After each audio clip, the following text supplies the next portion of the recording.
our international convention, Platypus Affiliated Society. Our theme for this weekend is what is socialism?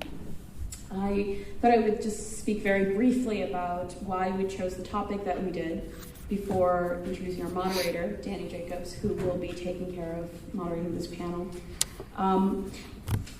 A recent poll of 2015 shows that people from ages from 18 to 24, majority, prefer socialism over capitalism. The numbers come down to 58% see socialism is more favorable than capitalism, to a 37% who consider it more unfavorable. The real question, though, is what does this mean? What does it mean that people from 18 to 24 consider socialism a preferred system to live under? And with that in mind, and with the recent recognition that as Sanders is the quote-unquote socialist candidate in America, and a lot of young people who align themselves to be socialist, we thought that the right question to ask is, what is socialism? This weekend, we will have workshops on Saturday, tomorrow, throughout the day. If you do not have a program, you can pick one up downstairs, including Jack Ross from the Socialist Party of America, Xavier Matra from Transliberation, a representative from CPUSA, Bernard Sampson, who's there, and Brian Tukar from the Institute for Social Ecology. After which we will have panels. 2 panels are lined up for tomorrow. One is at 2 o'clock, and it's Women, the Longest Revolution. The second panel is Black Politics and the American Left, and that starts at 4 o'clock, followed by our closing plenary at 7 o'clock, which is on the death of social democracy. This opening plenary is the International Social Democracy Plenary, and without any further ado, I'll get Danny to introduce. Thank you.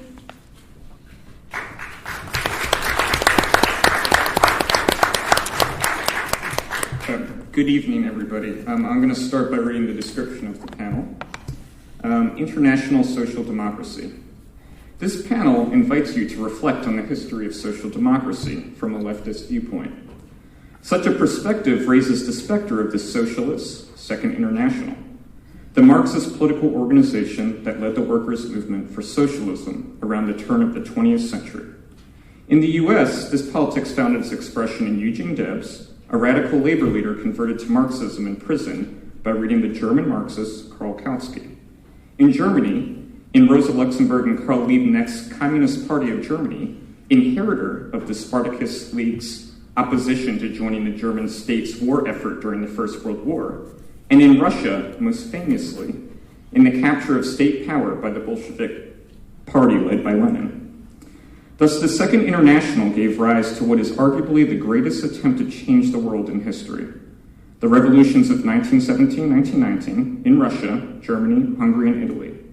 In these revolutions, communists split from social democrats, the later of whom formed the bulwark of counterrevolution. During much of the 20th century, a Marxist-Leninist approach to history prevailed on much of the hard left, according to which the Second International revolutionaries had effectively superseded the politics of more right-wing figures within social democracy, such as Kautsky. The Third International has in this respect been widely accepted as an advance upon the Second.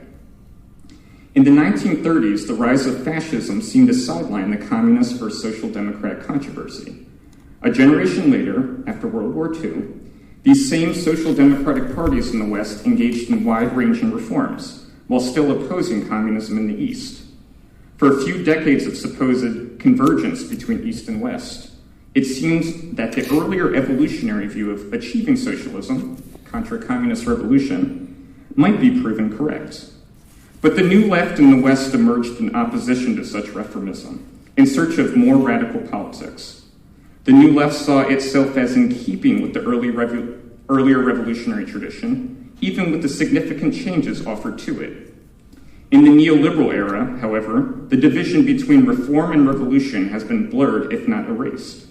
Today, by contrast, social democracy is on the defensive against neoliberalism, even while its memory is resuscitated by such phenomenon as Syriza, Podemos, Jeremy Corbyn, and Bernie Sanders. But do we in fact need to reckon with the earlier history of Marxism, between the split between communists and social democrats, in order to understand the problem and project of social democracy today? How are the questions of social democracy and social revolution related today in light of history? What has social democracy come to signify politically? And so I'll just give the bios, starting from my left, Jack Ross. Jack Ross is a freelance editor and independent historian in Brooklyn, New York. His work has appeared in the American Conservative, Tikkun, the Neutralist, sorry about that, the Daily Caller, Mondo Vice, and Antiwar.com. He is the author of Rabbi Outcasts, Elmer Berger, and American Jewish Anti-Zionism. To his left is Karl Belin. Karl Belin is a socialist worker from the industrial suburbs of Pittsburgh, Pennsylvania. He began his career as an active Marxist in 2005 after attending the 16th World Festival of Youth and Students in Caracas, Venezuela. A machinist by trade, he has played an active role in the labor and socialist movements in Pittsburgh, Nashville, Washington, D.C., New York City, and Seattle. His forthcoming book, Preparing for the Coming Flight, will be published by the Pittsburgh Organizing Committee this June. To his left is Bernard Sampson. Bernard Sampson has been a member of the CPUSA since around 1977. He joined the CPUSA in LA. He spent time in the USSR in 1981. He is the club chair of the Houston branch of the CPUSA, a member of the CPUSA National Committee, a member of the Texas Organizing Project, Working America, a precinct chair in Houston, Texas for the Democratic Party, and the NAACP. He is a native Texan. He has worked in the Harley-Davidson motorcycle industry for the last 21 years. And then finally, to Bernard's left, Chris Cutrone is the president of the Platypus Society. Enough said. We are going to start with Bernard. Each of the participants have 12 minutes for their opening presentation, and then we'll have 2 to 5 minutes for responses after that before going to the floor for Q&A. So when you're ready. Okay, can you all hear me? Yeah. Good. Okay, what is socialism? Socialism is a social and economic system with a set of economic and social characteristics. There are thousands of different concepts of socialism. In this talk, I shall attempt to concentrate on socialism as defined by Marx, Engels, and Lenin. The first essential characteristic we discover in socialism is found in the critique of the Gotha program by Karl Marx. He says, between capitalism and communist society lies the period of the revolutionary transformation of the one into the other. Let's take a closer look at this characteristic of socialism.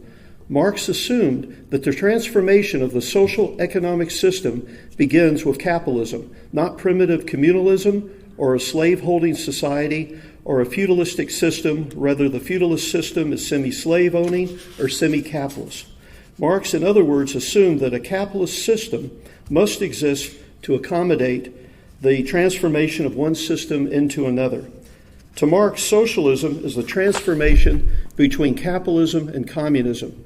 In other words, Marx viewed socialism as the last stage of capitalism and the first stage of communism. In present-day jargon, we call socialism a mixed economic system, one part capitalism, another part communist, and a third part the transformation of one into the other. The second characteristic of socialism says that during the transformation from capitalism to communism, income will be distributed to individuals based on the principle of bourgeois right. The principle of bourgeois right in income distribution holds that the worker receives income that corresponds to the quality and quantity of his or her labor which they contribute to society. This principle of bourgeois right is stated by Marx in the Gotha program. Bourgeois right, as Marx understood it, differs somewhat from bourgeois right as understood in bourgeois ideology. Marx saw compensation as something proportionally linked to labor, but in bourgeois ideology, compensation is mostly separated from labor because members of the bourgeoisie often don't work or labor, but they demand the highest income or compensation, sometimes in the millions in a single day. Marx's third characteristic of socialism, he argued that the state is an instrument by which one class holds down another. The first step in the revolution by the working class is to raise the proletariat to the position of ruling class, to win the battle of democracy. Lenin, in Letters on Tactics, April 1917, talks about passing state power from one class to another. The passing of state power from one class to another is the first, the principal, the basic sign of revolution, both in the strictly scientific and in the practical political meaning of the term. The state exists in the transformation from capitalism to communism, which we call socialism. The third characteristic of socialism is perhaps the most hotly contested among the endless multitude of socialist sects, parties, and other organizations. Marx insisted that the state must exist during the transformation from capitalism to communism. The content of the state is determined by which class chiefly exercises state power, and for which class the state is chiefly exercised.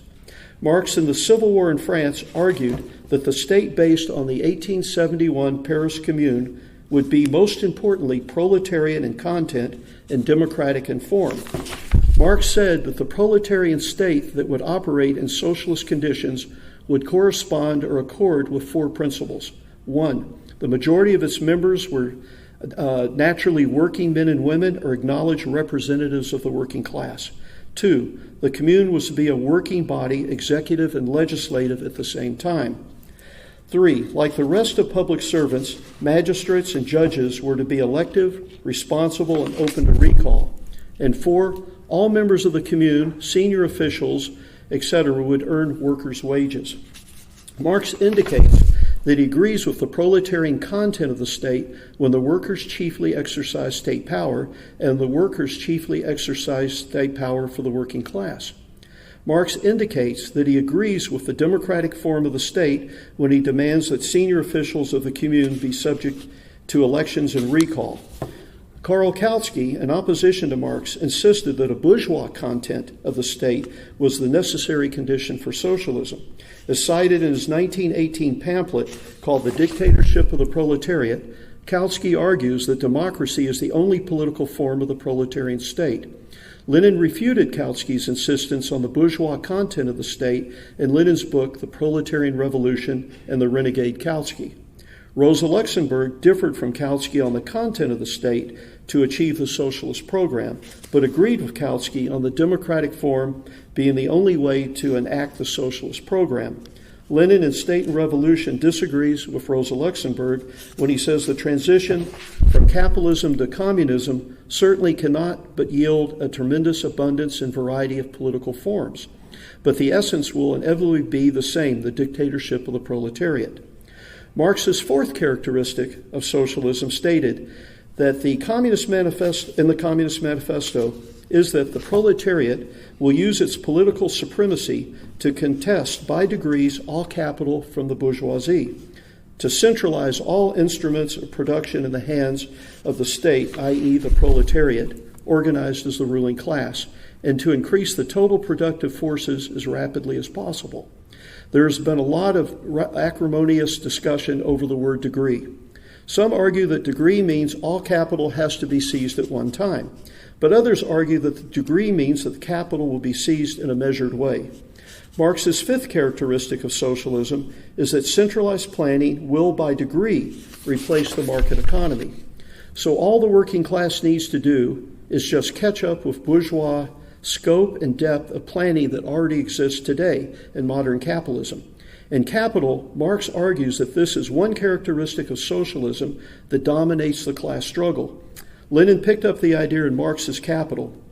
Lenin wrote in 1919, in A Great Beginning, in the last analysis, productivity of labor is the most important, the principal thing for the victory of the new social system.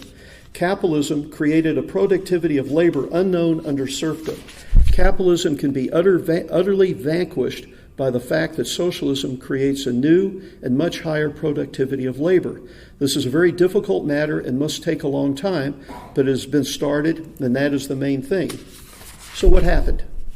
The Russian Revolution was the first time in history that Marxism appeared directly in the field of statecraft. shaping governments and their policies.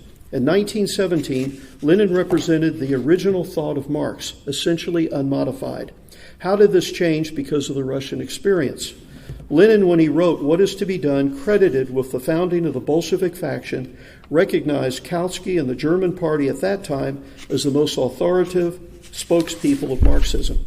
The differences on how to deal with World War I split Lenin and Kautsky. Kautsky advocated the use of democratic legality.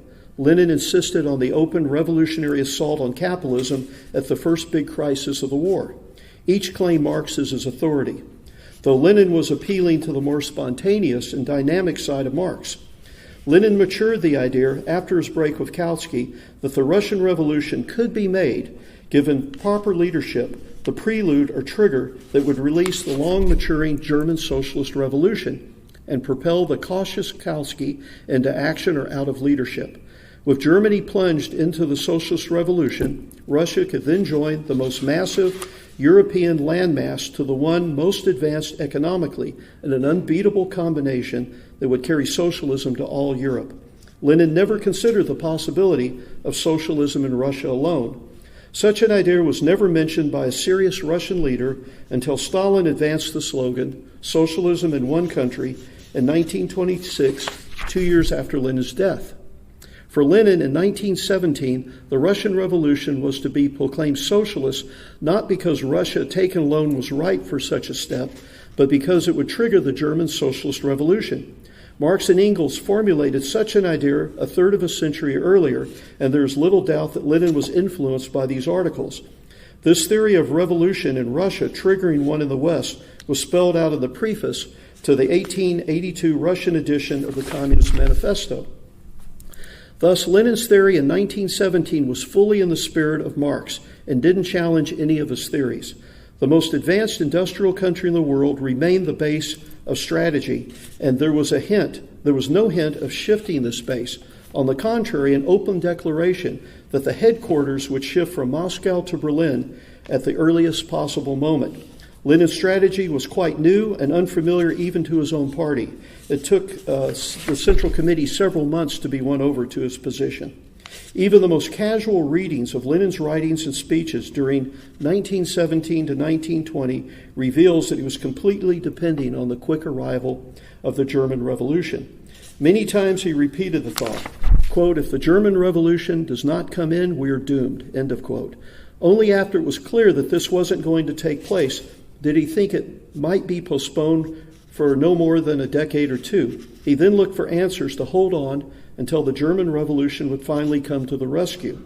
So he developed the new economic theory, which would construct a modified capitalism under the control of the dictatorship of the proletariat. All expectations of help from successful revolutions in advanced industrial countries proved to be actual utopianism. It was the very backwardness of Russia that enabled the Bolsheviks to take power, just as it was the advanced state of Germany and world capitalism that had defeated the attempts to trigger the German Revolution.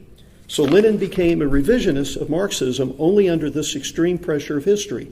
If he had no modern industrial proletariat, which Marxism held to be the first prerequisite to building socialism, at least he had a socialist government, which if he might hope to create a modern industrial proletariat while waiting for the German Revolution. This is the essence of Leninism, as distinguished from the doctrine of Marx.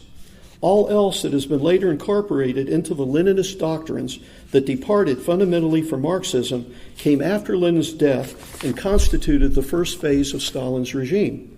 This led to the point where socialist ideology openly bases itself upon the backward sectors of the world economy and builds them into a bloc against the countries of the original modern industrial development and on a program of leaping from pre-capitalist primitive economy directly to socialism. This, of course, was never the intention of Lenin.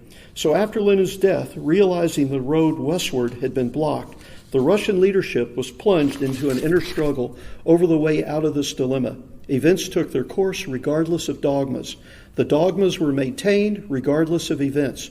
This is why the relatively small steps of Lenin's revisionism of Marx were later to lead to the giant steps of Stalinism. Because of Russia's backwardness, its revolution changed the theory more than Lenin's theory changed Russia. The attempts to trigger the Russian Revolution... Sorry, I'm going to have to stop you just there. Sorry. Okay. Yes, thank you very much. We're going to finish. Okay, we'll wrap it up. Sorry. I'm almost finished. Sorry. The attempts to trigger the revolution in Western Europe failed, but they were not without effect.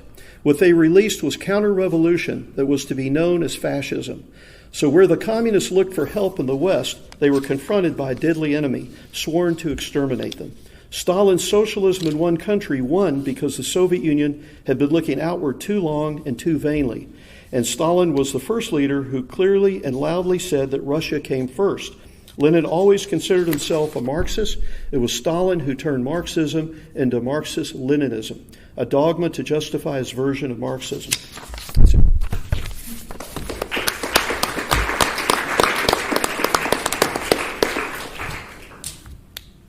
Karl, when you're ready. Thank you. Okay, can everyone hear me? Yes. Yeah. All right, I'm going to put that down so I don't keep smacking it off the table.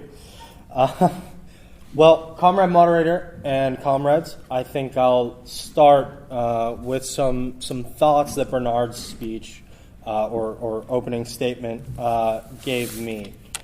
And I think that the period that Bernard focuses on may be actually a period where the two of us may have a bit of a departure in terms of our understanding of the history of socialism, the history of social democracy, and also the history of communism and of the tradition of Bolshevism.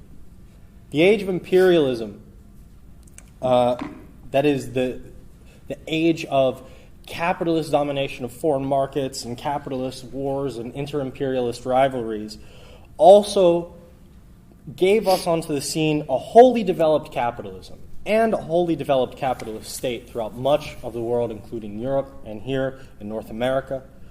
And it's also no mistake that this period was the one in which the Bolsheviks and others, as were mentioned in the beginning here, launched an assault, an all-out assault, on reformism.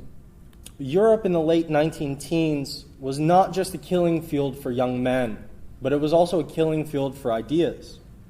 It was a killing field for the ideas which were incapable, actually, of resolving the contradictions of capitalism and incapable of answering for the working class this question of, how do we take the earth? I would argue that it was only the Bolsheviks and their co-thinkers in the Third International who were capable of answering these questions decisively. And we can see that in the aftermath of the Bolshevik Revolution, when throughout Europe, and especially actually throughout the backward countries in Europe, places like Hungary, places like Italy, where for a whole decade you have massive uprisings and actually even the formation of Soviet-style states in places like Hungary and Bavaria. But to get away from history, I think we have to take a look at what's going on now. And I'll just talk about today and my experience on my way over here to this convention today. I went to this strike rally today for the Chicago Teachers Union, and I heard a speech by Karen Lewis, which was at the same time the most interesting labor speech that I've heard in a long time. It showed the shining best of labor, but at the same time, it showed the creeping worst of labor. On the one hand, Karen Lewis talked about the need to develop a broad labor fight back against austerity and cuts and things like that, but then turned around and said to some young activists, some young black activists in the crowd, don't start any of that, and this is, I'm paraphrasing here, but don't start any of that, these police are all our enemies kind of thing. She said this from the stage to a handful of activists in front of more than 10,000 people. And I think that what that demonstrates, and I'll come back to this in just a moment, what that demonstrates is that all of the previous battles which took place in Europe in the 1900s are reopening themselves again today. And so that's why on my way here to Chicago, when a socialist activist, whom I respect very, very much, asked me what at the time I thought was a very surprising question. She said, why would a convention of socialists take up the question of the legacy of the social democracy in the year 2016? And at first, this question was astounding. It shocked me. How could this person not see the importance of analyzing the tremendous successes and the colossal failures and the betrayals of the social democracy, especially now, especially in the period that we're in? But when I thought about it more, I realized that the question made perfect sense from the point of view of a modern-day American 20-something enthused by the ideas of socialism and enthused by the living struggle for socialism. This practical learning experience that many, many, many hundreds of young people are going through today, whether it was today in downtown Chicago or in the fight for a $15 an hour minimum wage. But there's a reason that these things are coming back into the forefront. Number one, I would argue, is the collapse of Stalinism, which was also the collapse of a counterexample in many ways to the ideas, the bankrupt ideas of social democracy. For decades, you could point to the East and say, they did it. They did it in Russia. Capitalism's gone in Russia. It's gone in Eastern Europe. But when in the early 1990s that all fell apart, an entire generation, including many people in this room, I'm assuming, we don't remember the Soviet Union as an actual living, breathing entity. We don't remember Stalinism as a living, breathing body of ideas. On the contrary, we've forgotten all this or never knew it to begin with. And all the old fights are being rehashed again, but in a sort of distorted form. For example, on the one hand, you can see Karen Lewis saying we need a united front of labor against austerity, but then on the other hand saying, well, some of the police are okay. Actually, most of the police are okay. That this institution of the capitalist state, that they can be helpful sometimes, and we want to help them be helpful. That's actually a direct quote from Karen Lewis's speech this morning. But we can also see it in Europe. We can see it through the ascendancy of Jeremy Corbyn. For example, my history as a Marxist, I was a member of the International Marxist Tendency, which for many, many decades maintained an entry's position inside the British Labour Party. And some of our co-thinkers in 1992 split away from us. And I shouldn't say us anymore, I'm not a member anymore. But split away from the IMT and said, no more with the Labour Party, we're finished, we don't want anything to do with it. It's a dead end. It's a capitalist institution at this point. And now, again, after the collapse of Stalinism, again, after the bankruptcy of the Stalinist parties, they've found themselves in the milieu of the Labour Party in Britain again because of the rise of Jeremy Corbyn, because of the galvanizing effect that he's had on young people and workers. And here in the United States, we see somebody like Bernie Sanders rise to the top of the Democratic Party, which is undoubtedly a capitalist institution and has no connection whatsoever to the working class, and certainly less so than the British Labour Party. But we've also come to a very interesting period of contradiction within the rise of these various new formations and parties and the rebirth, as it were, of social democracy. The contradictions are very quickly bubbling up. There's no room inside of the British Labour Party, for example, for young militant workers, for young militant students. There's no room absolutely within the Democratic Party for these people. And so it raises the question, where do we go? What do we do? Already we see young people saying, I'll never vote for Hillary. No matter what. The most diehard Bernie Sanders supporters are saying, never in a million years. This is a tremendous step forward. This is a tremendous step forward because for the first time, around a body of convoluted ideas at best, but ones that at least are expressing the frustrations and the ambitions of young people and young workers especially, there is a real movement towards some degree of independence, some degree of class independence. And so now I would argue is the time for us as Marxists, as Bolsheviks, which is a title that I think we need to reclaim. We have to go and make that all-out assault on social democracy again.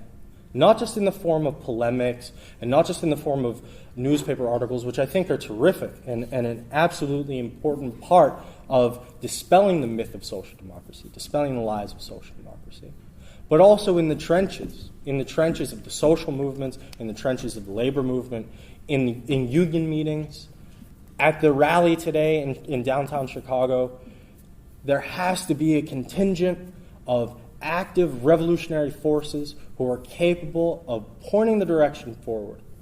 Actually, more accurately, pointing the direction backward about 100 years.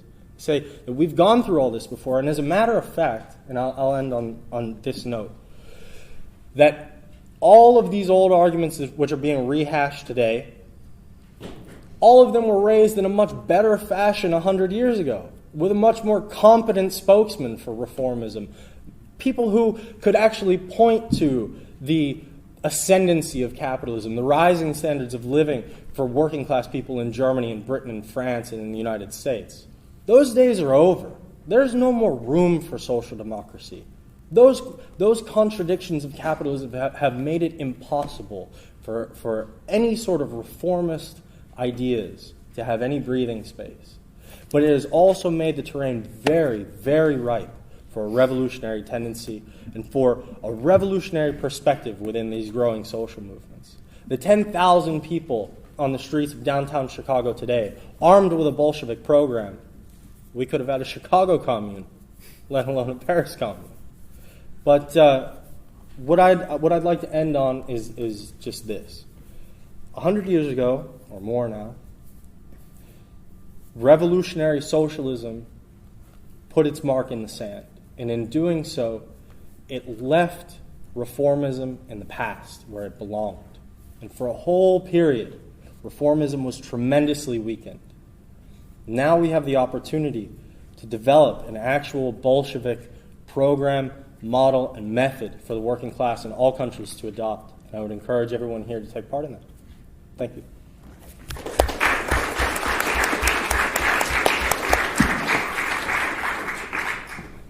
Chad, when you're ready. Well, when you introduced me, you didn't mention my more recent book, which is the whole reason I'm here. I apologize.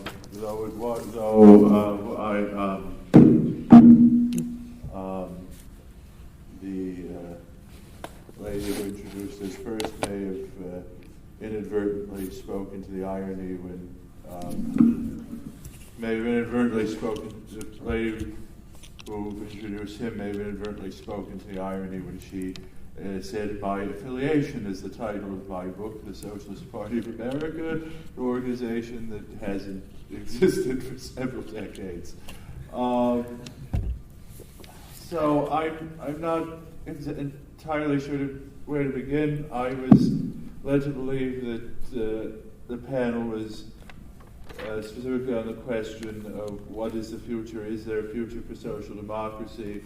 The answer I had prepared to just give in very short form, and I think it can lead into some discussion of other historical questions, is that it entirely is a function of ongoing collapse of the European Union, slow collapse perhaps, maybe it'll get a lot faster, and the rise of various anti-EU parties of the left, and the rise of Bernie Sanders certainly has accompanied that as well. I guess that leads back into historical contingency and how much I put more credit I give to historical contingency than the sort of abstractions elevated by both of my co-panelists. That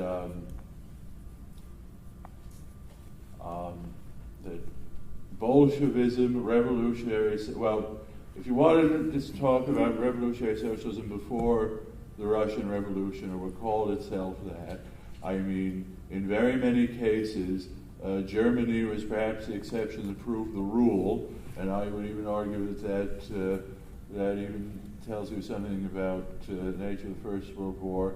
It was revolutionary socialists who tended to lead the way in Allied countries, France and Italy, and each country worth noting was George Sorel in France, and of course Mussolini in Italy, who were the loudest pro-war voices. And I think it's fair to, and if you were at my discussion of my book last night, I talked some about the American analogs, and I think it's fair to say that Bolshevism was, to a very large extent, merely a stray branch of this of tendency rooted in revolutionary socialism. Revolutionary socialism that in its mainstream led to Mussolini and more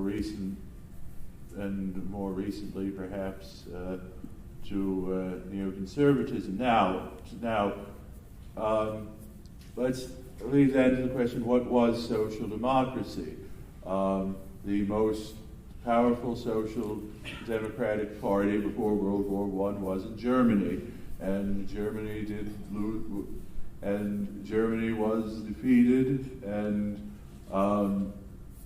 the Social Democratic Party was discredited mostly by the horrible luck of being forced to bear the brunt of the horrors of Versailles and having and thereby forfeiting credibility in any kind of national reconstruction. And we of course all know what the consequences of that turned out to be. So of course after World War II, we end up with the reality where social democracy in Europe really is just an adjunct of American policy or the American security umbrella, and based in or modeled after Cold War liberalism. To bring it back to the present, I suppose, partly agree with Karl that what has happened is that with the collapse of communism, the labor movement outlived its usefulness to the state, and in the intervening years, and even for at least a couple decades before that, the capitalist class of this country forgot why a labor movement ever arose in the first place, and is paying the consequences for that now. It is true, I do ultimately feel that a lot of these questions are ultimately very semantic. Socialist really, in the last analysis, has become as useless a political label as liberal or conservative, which is certainly not to say that I don't see significance in the rise of Bernie Sanders, and I think one can't understate the phenomenon of right-wingers, beginning when Obama was elected, their careless use of the word socialist and the boomerang effect, and that's mostly what it means to most people who answer these poll questions. By the same token, of course, that's not to say that the generation that has responded favorably to the concept hasn't been very economically hard pressed, and have very concrete economic reasons for being attracted to a platform such as Bernie Sanders. I guess what I would conclude by saying, rather frankly, that I do not think revolutionary socialism is something that is going to result from all this. Some very different kinds of radical movements. Some perhaps it would not be entirely pleasing. I suppose the one scenario right now, if in fact the political chaos of this past year does sooner or later mean the disintegration of the two-party system, I'm still not quite convinced of that, but I certainly acknowledge the possibility. One scenario then in which I could see an independent party of the left or of Labor perhaps emerge is if Hillary Clinton is the next president, and if she is the next president and the Republicans do not manage to reinvent themselves with a sane and competent candidate who recognizes what Donald Trump has gotten right.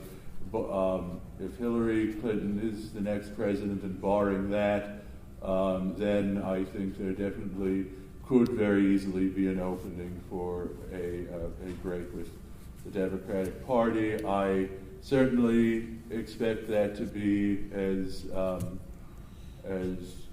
basically social democratic and non-revolutionary as Syriza or Podemos or Jeremy Corbyn's support in the Labour Party. I will say opposition to the two-party system was a very formative political experience for me. I've been somewhat disillusioned, not with basic principles, but with who the options have been. That was certainly a very important part of the motivation behind the writing of my book and the perspective in my book, which I did not get to talk about as much as might have been ideal. But having laid out the scenario I did for how an independent party of the left could emerge in the foreseeable future, I certainly am not at this stage prepared to rule out the larger number or variety of other scenarios in which the Democratic Party could be successfully taken over by supporters of Bernie Sanders. And I don't say that out of any sentimentality for the Democrats or the two-party system, but simply as candid observation. And I guess I'll end on that note.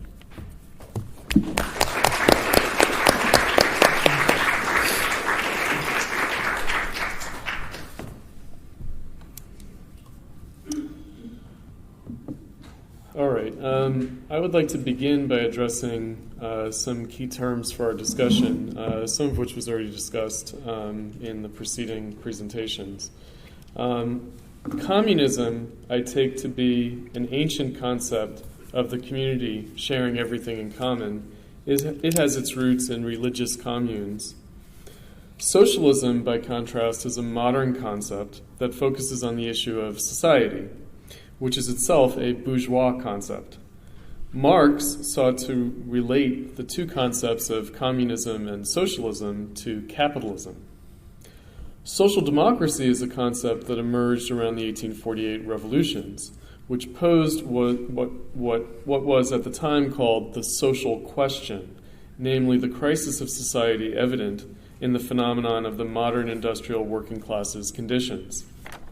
Social democracy aimed for the democratic republic with adequate social content. Marxism has, in its various periods of history, used all three concepts, communism, socialism, and social democracy, not exactly equivalently interchangeably, but rather to refer to and emphasize different aspects of the same political struggle. For instance, Marx and Engels distinguished what they called proletarian socialism from other varieties of socialism, such as Christian socialism and utopian socialism, which were themselves modern rather than ancient phenomena of the 19th century. What distinguished proletarian socialism was twofold: the specific problem of modern industrial capitalism that needed to be overcome, and the industrial working class as a potential political agent for change. Moreover, there were differences in the immediate focus for politics depending on the phase of the struggle. So social democracy was understood as a means for achieving socialism, and socialism was understood as the first stage of overcoming capitalism on the way to achieving communism. Small propaganda groups, like Marx and Engels' original Communist League, for which they wrote the manifesto, used the term communism to emphasize their ultimate goal.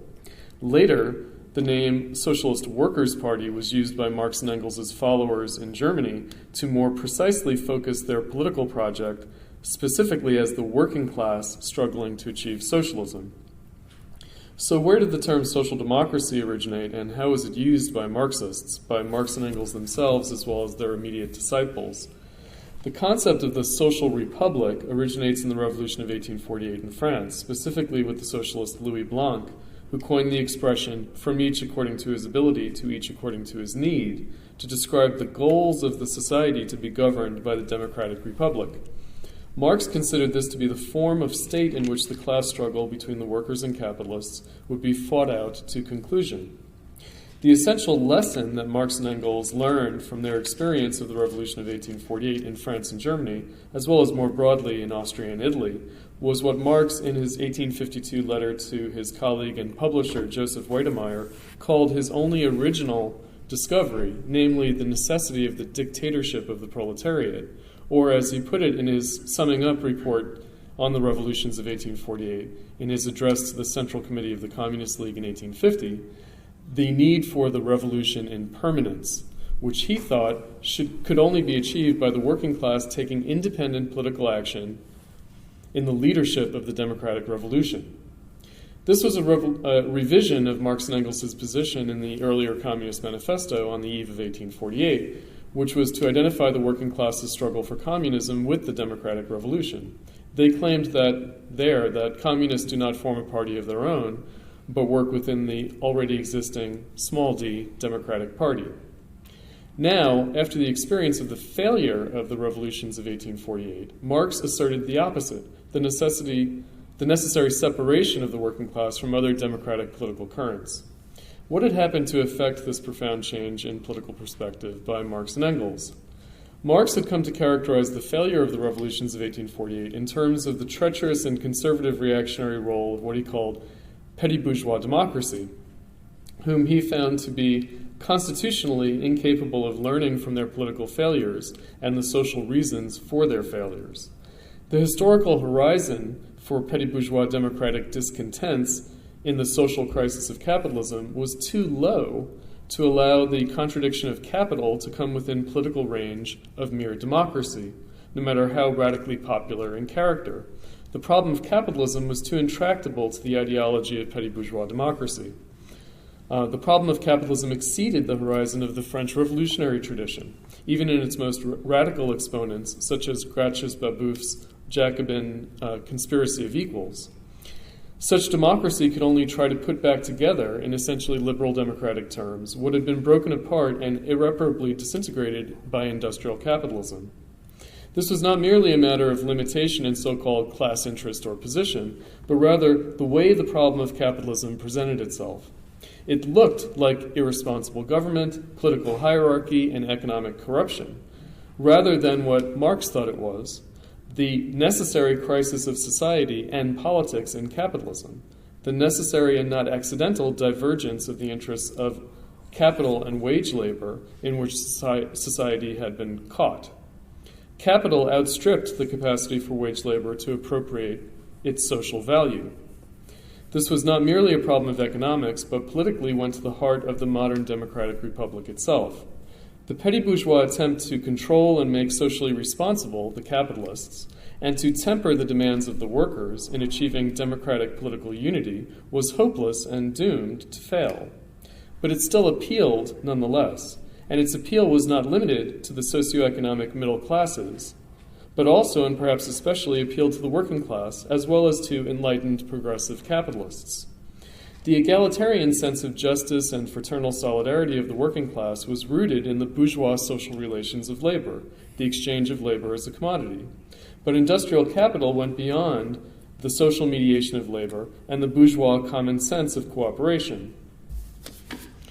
Furthermore, the problem of capital was not reducible to the issue of exploitation, against which the bourgeois spirit itself rebelled. It also went beyond the social discipline of labor, the sense of the duty to work. For instance, the ideal of worker-owned and operated production is a petty bourgeois democratic fantasy. It neglects that, as Marx observed, the conditions for industrial production are not essentially the worker's own labor, but rather more socially general. Production has become the actual property of society. The only question is how this is realized. It can be mediated through the market as well as through the state, the legal terms in which both exchange and production are adjudicated. That is, what counts as individual and collective property, issues of eminent domain, community costs and benefits, etc. Moreover, this is a problem that's global in character. I expect the foreign government, of which I am not a citizen, to nonetheless respect my property rights, including my right to my own personhood, the right to my own life. Bourgeois society already has a global citizenry, but it is through the civil rights of commerce, not the political rights of government. But capitalism presents a problem and crisis of such global, liberal, democratic sentiment. Industrial capital's value in production cannot be socially appropriated through the market, and indeed cannot at all any longer be appropriated through the exchange value of labor. The demand for universal suffrage democracy arose in the industrial era, out of the alternative of social appropriation through the political action of the citizenry via the state. But Marx regarded this state action, no less than the market, as a hopeless attempt to master the social dynamics of capital. At best, the desired petty bourgeois political unity of society could be achieved on a temporary national basis, as was effected by the cunning of Louis Bonaparte as the first elected president of the Second Republic in 1848 in France, promising to bring the country together against and above the competing interests of its various social classes and political factions. Later, in 1851, Louis Bonaparte overthrew the Republic and established the Second Empire, avowedly to preserve universal male suffrage, democracy, and thus to safeguard the revolution. He received overwhelming majority assent to his coup d'etat in the plebiscite referenda he held both at the time of his coup and 10 years later to extend the mandate of the empire. Marx and Engels recognized that to succeed in the task of overcoming capitalism, in the struggle for proletarian socialism, it was necessary for the working class to lead the petty bourgeoisie in the democratic revolution. This was the basis of their appropriation of the term social democracy, to describe their politics in the wake of 1848, the task of achieving what had failed in mere democracy. The mass political parties of the Second Socialist International described themselves variously as socialist and social democratic. International social democracy was the term used to encompass the common politics and shared goal of these parties. They understood themselves as parties of not merely an international, but indeed a cosmopolitan politics. The Second International regarded itself as the beginnings of a world government. This is because they regarded capitalism as already exhibiting a form of world government and democracy, what Kant had described in the 18th century, around the time of the American and French revolutions, as the political task of humanity to achieve a world state or series of states in a league of nations, the term later adopted for the political system of Pax Americana by U.S. President Woodrow Wilson in the aftermath of World War I. As the liberal chronicler of Napoleon, Benjamin Constant, had observed 100 years before Wilson, in the wake of the French Revolution and its ramifications throughout Europe, the differences between nations were more apparent than real in the global society of commerce that had emerged in the modern era. But capitalism had wrecked the aspirations of Kant and Constant for global bourgeois society. The International offered the alternative to Wilson, Workers of the World Unite, or an alternative to the international strife of capitalist crisis that led to the modern horrors of late colonialism in the 19th century and finally to World War in the 20th. The political controversy that attended the first attempt at world proletarian socialist revolution in the aftermath of the First World War divided the workers' movement for socialism into reformist social democracy and revolutionary communism. It made social democracy an enemy. This changed the meaning of social democracy into a gradual evolution of capitalism into socialism as opposed to the revolutionary political struggle for communism.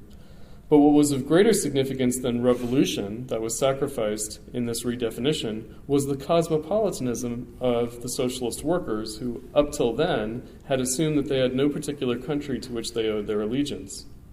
The unfolding traumas of fascism in the Second World War redefined social democracy yet again, lowering it still further to mean the mere welfare state, modeled after the dominant U.S.'s New Deal and the four freedoms in the anti-fascist alliance adopted as their avowed principles in the war.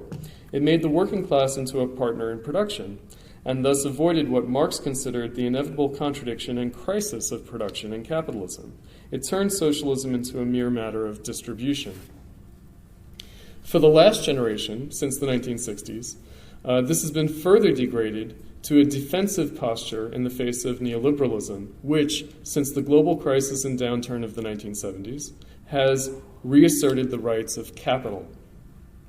What has been forgotten today is the essential lesson for Marxism in the failure of the 1848 revolutions, why petty bourgeois democracy is not only inadequate, but is actually blind to, and indeed an obstacle for, the political task of overcoming capitalism. In its heyday, Marxism assumed that social democracy had as its active political constituent a working class struggling for socialism. Today, social democracy treats the working class not as a subject as much as an object of government policy and civic philanthropy.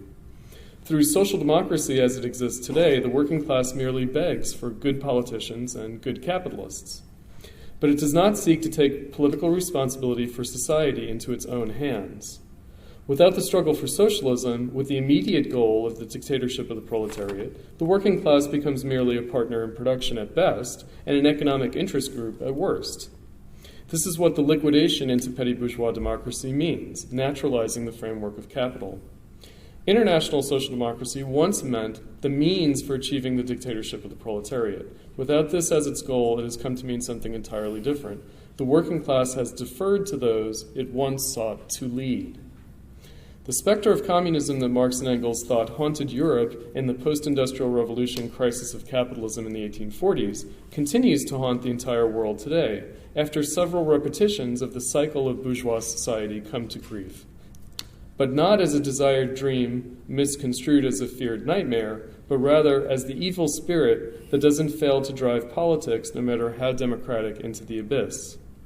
And as in Marx's time, the alternating ethical indignation, what he called the ethical indignation, and the enraptured proclamations of the Democrats continue to rebound in all the reactionary attempts to hold back the ceaseless crisis of capitalism in which all that is solid melts into air. We still need social democracy, but not as those who preceded Marxism thought, to mitigate capitalism, as was attempted again after the failure of Marxism to achieve global proletarian socialism in the 20th century, but rather to make the necessity for communism that Marx recognized over 150 years ago a practical political reality. We need to make good on the revolution and permanence of capitalism that constantly shakes the bourgeois idol and finally leverage the crisis in its self-destruction beyond itself.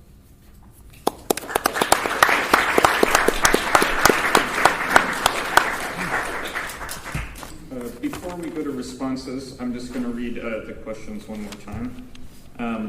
Do we in fact need to reckon with the earlier history of Marxism before the split between communists and social democrats in order to understand the problem and project of social democracy today? How are the questions of social democracy and social revolution related today in light of history? And finally, what has social democracy come to signify politically? So now each of the panelists will have a few minutes for responses before we go to questions on the floor. So Bernard? Well, it's been a very interesting discussion. agree and disagree with everybody here. Well, it's hard to say. It's a very difficult question. I talked about what socialism is and what I thought happened in the modern world to socialism. But when you trace the beginnings of scientific socialism back to Karl Marx, and that's the big difference between him and utopian socialism, and you look at the early Marxist movement here in the United States, 20 of the founding members of the Republican Party were communists. And the communists at that period enacted not a sectarian but an open type of policy toward changing the United States. They formed in an actual sense a popular front with the American capitalist class to end slavery and to increase the right for women to vote and for labor unions and everything else. And most people know the history of the communists during the American Civil War. And this continued afterwards with some Marxists in the State Departments, et cetera, and also playing a leading role in the Reconstruction here in the United States. And it seems to me that we had this break in World War I, and it's unfortunate that it happened because it split the working class movement. And I'm not saying it was justified or not justified. It doesn't really matter. It happened. As a communist, I'm always looking for to unify people and for the broadest coalition possible against the strongest enemy in the history of mankind. U.S. imperialism, there's never been a state like it. And the only way we're going to win is by dividing them and uniting ourselves. And they understand that because their number one task is to divide the working class among women, among race, among any kind of way they can do it. And voter suppression. And so anything they're attempting to do to us, we have to do back to them. We have to understand whatever they're trying to take away, they understand that it's precious to us and it's indispensable in our struggle against capitalism. The right to vote. It's pretty obvious. I know a lot of people think, well, it's not a major thing. But there's, this is just sort of it is a major thing. And we look at the socialist movement, you look at the, say, Eugene Debs, and the socialist movement running as a third party. It's never been successful, other than regionally and for a short period of time. In American history, the way that the state is set up, it's set up for a two-party rule. It's a sham democracy that tells you other parties can form, but everything's set up against it. And every party that's been successful that's formed has come out of one of the two parties. The Republicans coming out of the Whig Party, for instance. The way the Labor Party will come out in the United States, it will come out by an independent coalition of labor and civil rights within the Democratic Party and outside the Democratic Party. And people think that when you operate within the Democratic Party, you've broken some principle. There is no principle. If you believe otherwise, then you have to say this union is led by a reactionary. We're not going to go in that union. We're going to form a red union. That was done. It didn't work. Because now you have to fight the union and you have to fight the boss. We want to be everywhere. We want to be part of every church, every civil rights group, the NRA, everything. Communists, socialists need to be part of that, and we need to start to change things and to build groups within those things instead of staying outside of them. Socialism in America has to have American characteristics. The party I belong to has the hammer and the sickle. There's never been a peasant class in this country. This is ultra-left type of stuff, and hopefully we're going to change that symbol at the next convention and put something that represents the American symbol. I consider myself a revolutionary. I think I understand what the state is, but I'm a member of the Democratic Party. I'm a precinct judge, and I work in the Democratic Party because that's where labor is. That's where civil rights is. That's where the millions are. Outside of that, there's very few people. I always make the comment, here in Texas, Ted Cruz has an office in Houston, and there's demonstrations in front of it all the time. But I look at, you could have 10,000 people out there. When he looks out the window, what does he see? He says, how many of those people registered to vote? And I guarantee you, it's about 10%. And he doesn't worry. The demonstration goes home a few hours later.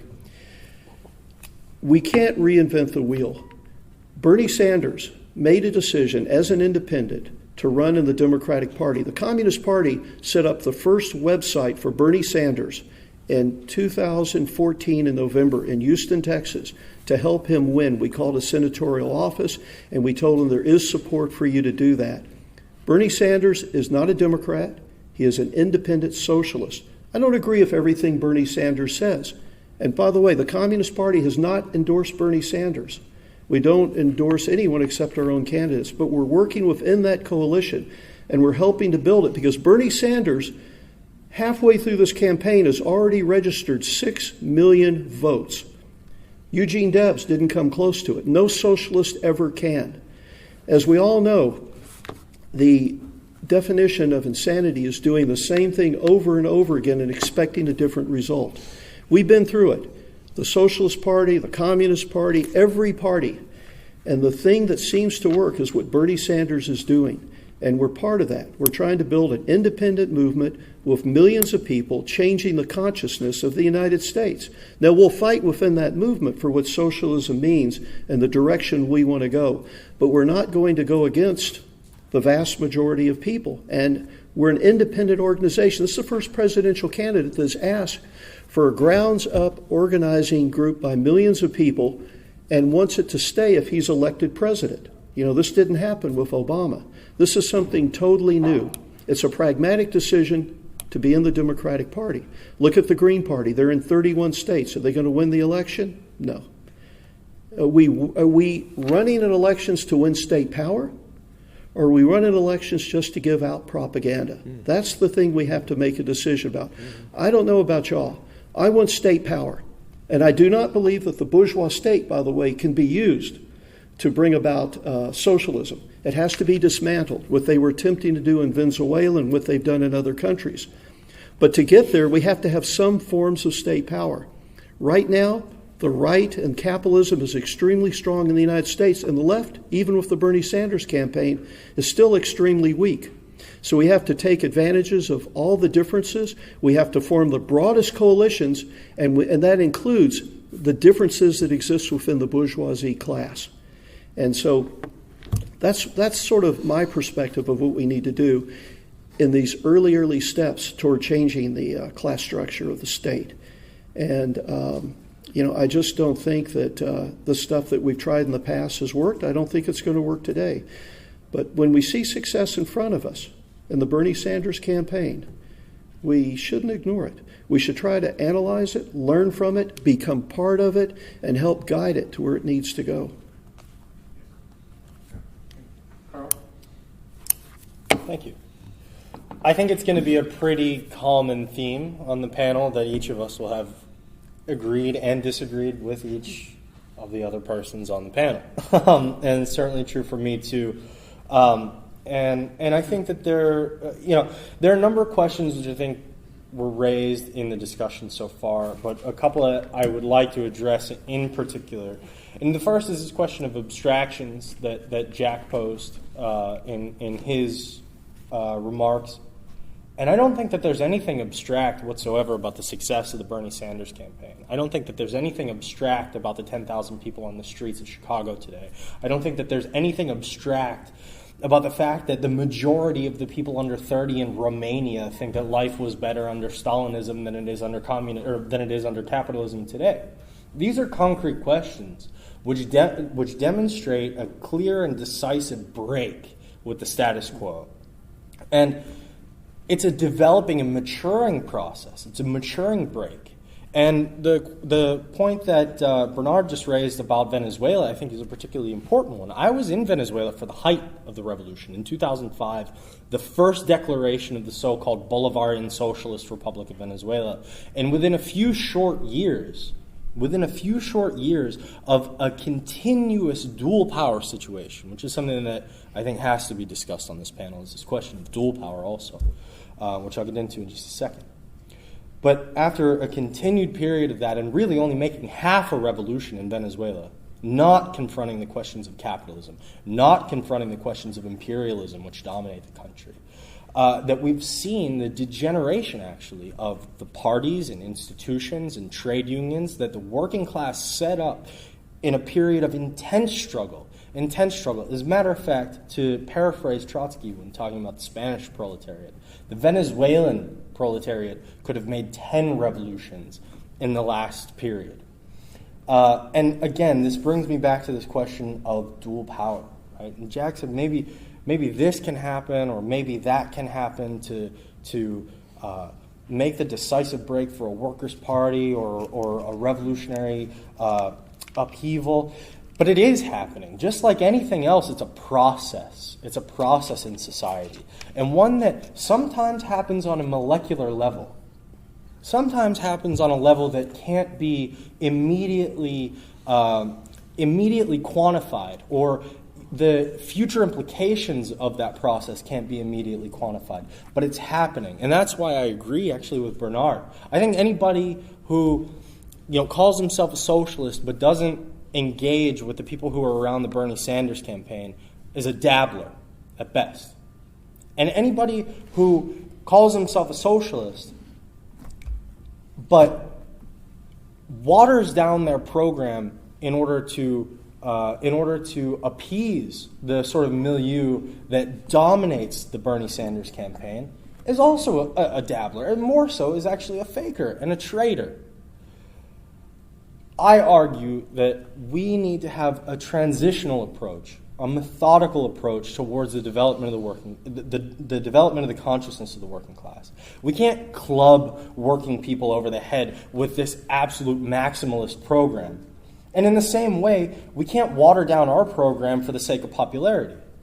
On the contrary, we have to use reform struggles, for example, like what's happening here in Chicago, as a pivot point for raising more militant program points through the struggle. And today was a really good example, actually. A year ago, I don't think that the CTU would have had the gumption to do what they did today. Today, they shut down an entire city.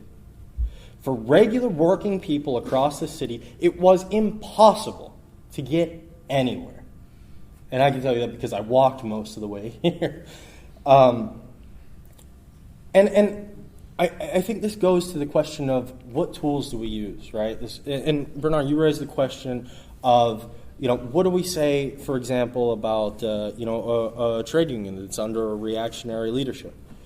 Say the same thing Lenin did about the trade unions in Tsarist Russia, which were under the control of the police. We use every opportunity that's presented to us in bourgeois democracy to point the way forward, to begin to set up the process of dual power, to begin to set up our own institutions which can replace capitalist parliament, which can replace the institutions of the capitalist state.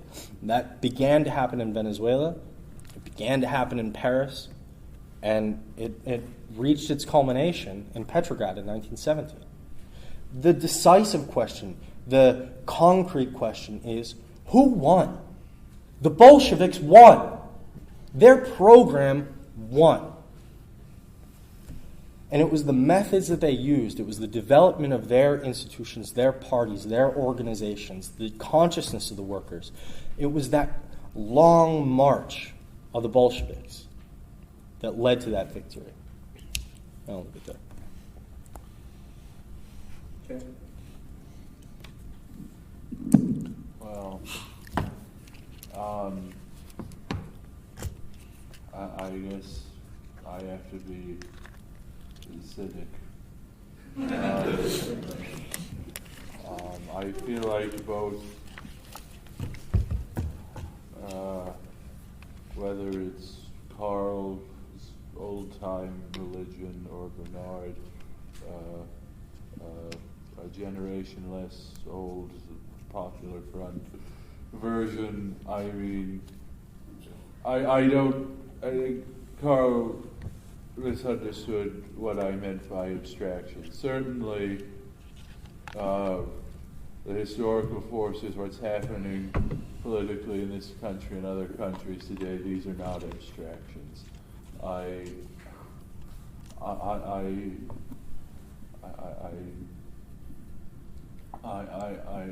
frankly fail to see the relevance of either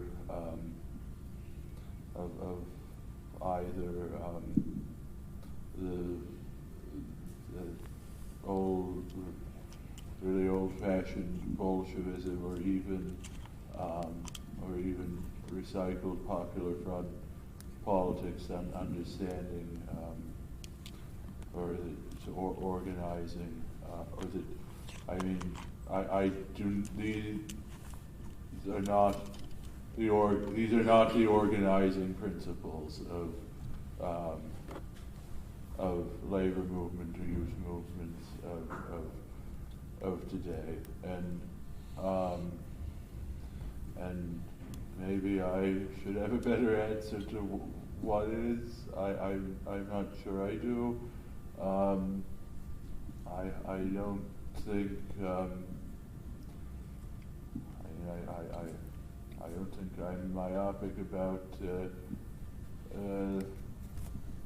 democratic process, but I also am not sanguine as about an alternative. And I guess I'll also be frank about one point that I guess I sort of alluded to, or thought I might touch on my earlier remarks about the consequences of the end of the Cold War, which is that really there are some very perverse consequences of the end of the Cold. This is something I thought a lot about. Really did inform a lot of my book, and even to a large extent the book the new book project I'm beginning now, which is that we lost, say what you will, the positive values of anti-communism.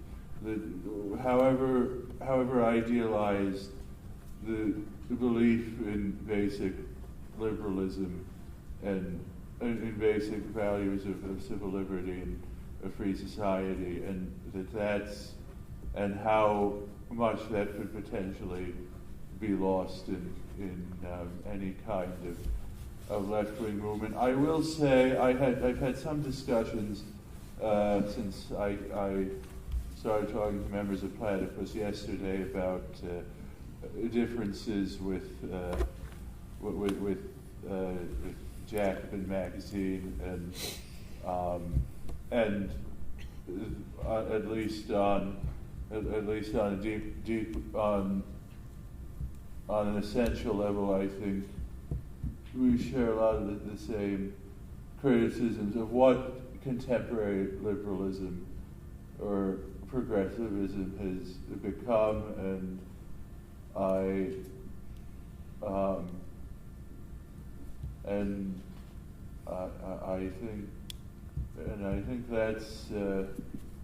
think that's something that needs to be borne in mind when you talk about any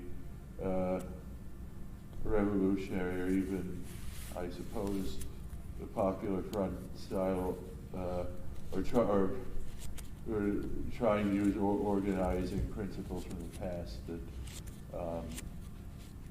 or worse, frankly. I mean, as a couple people in the audience know, because I guess I was partly under the mistaken impression that this whole conference, not just my event last night, was taking place at UIC.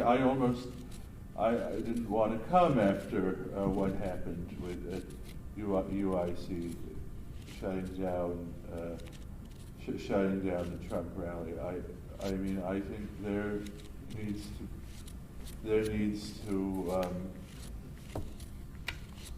I mean, these are not trivial questions. And having said all that, let me make clear.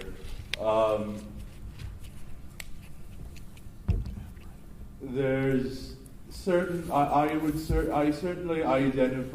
certainly place a very large share of the blame for the death of what, as I said earlier, positive values of anti-communism. I certainly place a large share of the blame with the capitalist class, and that's to say nothing at all of Donald Trump. Just to be clear on that point, and which is just another way of saying these are not questions that you can ignore or write off, however much perhaps a majority of this audience wants to simply retreat into a who-whom formula.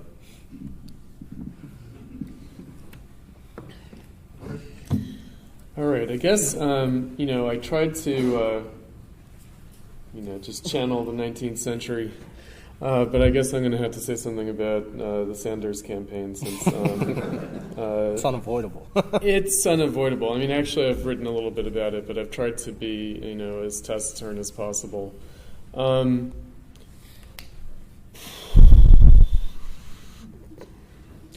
Democratic Party is not in crisis. Not in crisis. The Republican Party is in crisis.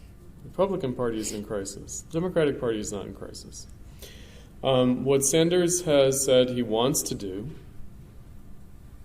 is strengthen the Democratic Party.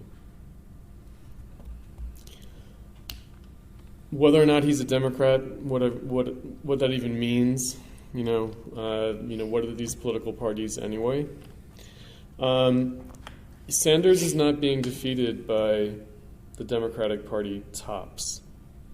He's being defeated by the Democratic Party base, by its organization. We saw it in Illinois. And he's being defeated by petty bourgeois democracy. He's being defeated by Black Lives Matter. We got to deal with that. And what he's calling for is really a kind of rejuvenation of the Democratic Party on the basis of, the remnants of its New Deal, Great Society, civil rights, and New Left foundation. It's ironical. He's not trying to be a McGovernite. That's really Hillary. Hillary's really the McGovernite. Because, of course, he would not have been a McGovernite in 1972. That's when he was still a socialist. And really what he's doing is trying to play out what he tried to do in the 80s when he endorsed Jesse Jackson.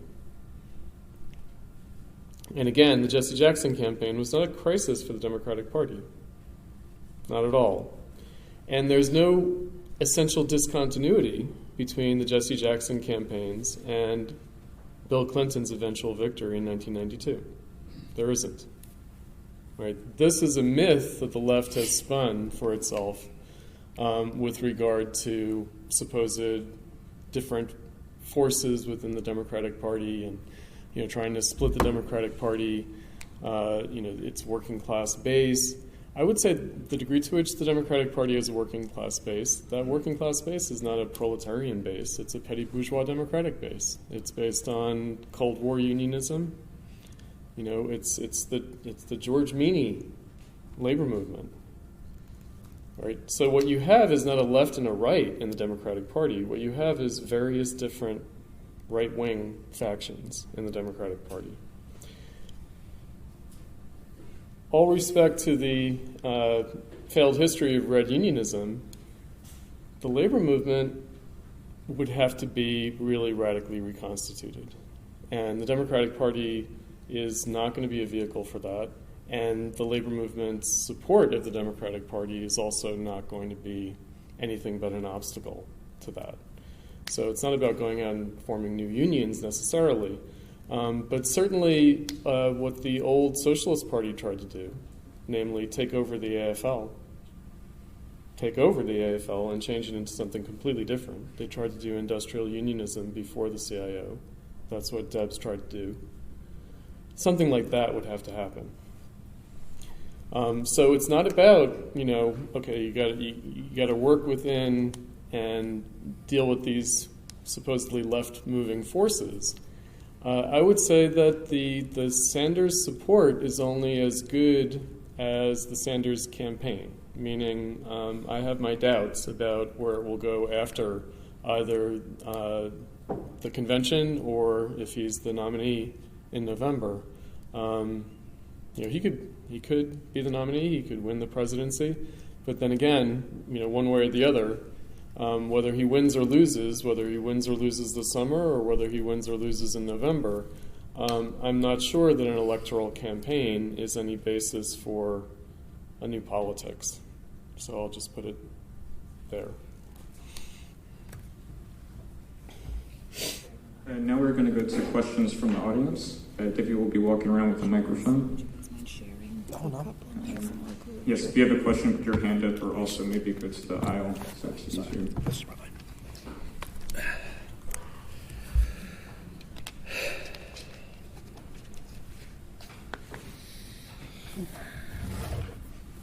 Hello. So two names came up peripherally, but really weren't dealt with. So I have two questions, not particularly related, one historical and one very present-oriented. So the historical question relates to the split between the Bolsheviks and the people who then were called Social Democrats, but also you have the two trajectories of social democracy and Stalinism. In their most unappealing form, Stalinism and Cold War social democracy.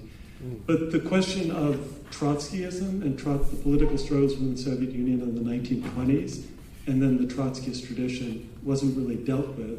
I'm curious what all of the panelists would say about Trotsky struggles in the 1920s and the Trotskyist political tradition.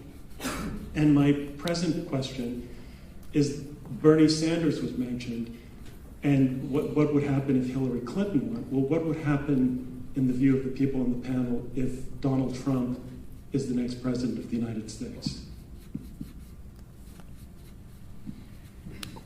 Who wants to start? Could you repeat the second portion of that? The second portion about the Donald Trump question. Yeah. So people spoke about Bernie Sanders' campaign and the question of Hillary Clinton being elected and what that would mean for the left. What happens if Donald Trump is elected this year president of the United States? What does that do to the future of the American left? Thank you.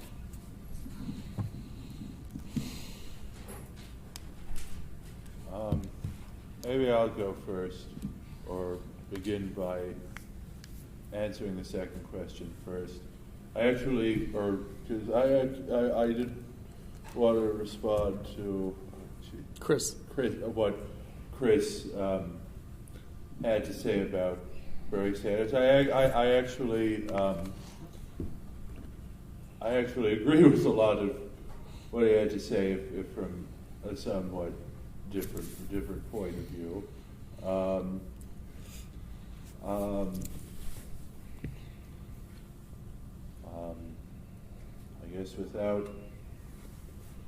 guess I need to answer about what would Donald Trump mean for the American left.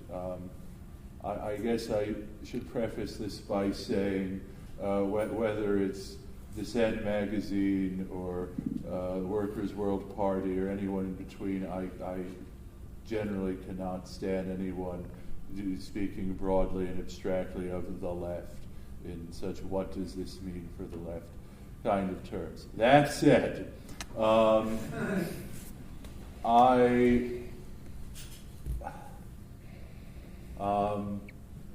it could mean one of two things that aren't mutually exclusive. I think he would be an exceptionally terrible, which is to say, incompetent president, and that you would probably see a much moved leftward, whatever else can be said of the circumstances of that fact, the Democratic Party come back. You could also see a lot more people going into the streets and doing things of that nature. You could see both those things happening at once. Whether what the interaction of, in other words, it might really force the crisis on the terms Karl elaborated, and it's anyone's guess how that would resolve itself.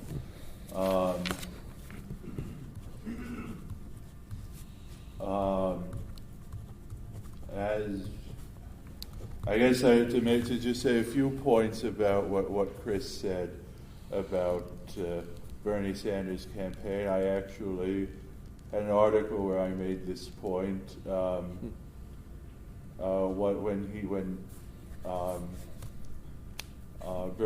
Bernie Sanders is constrained.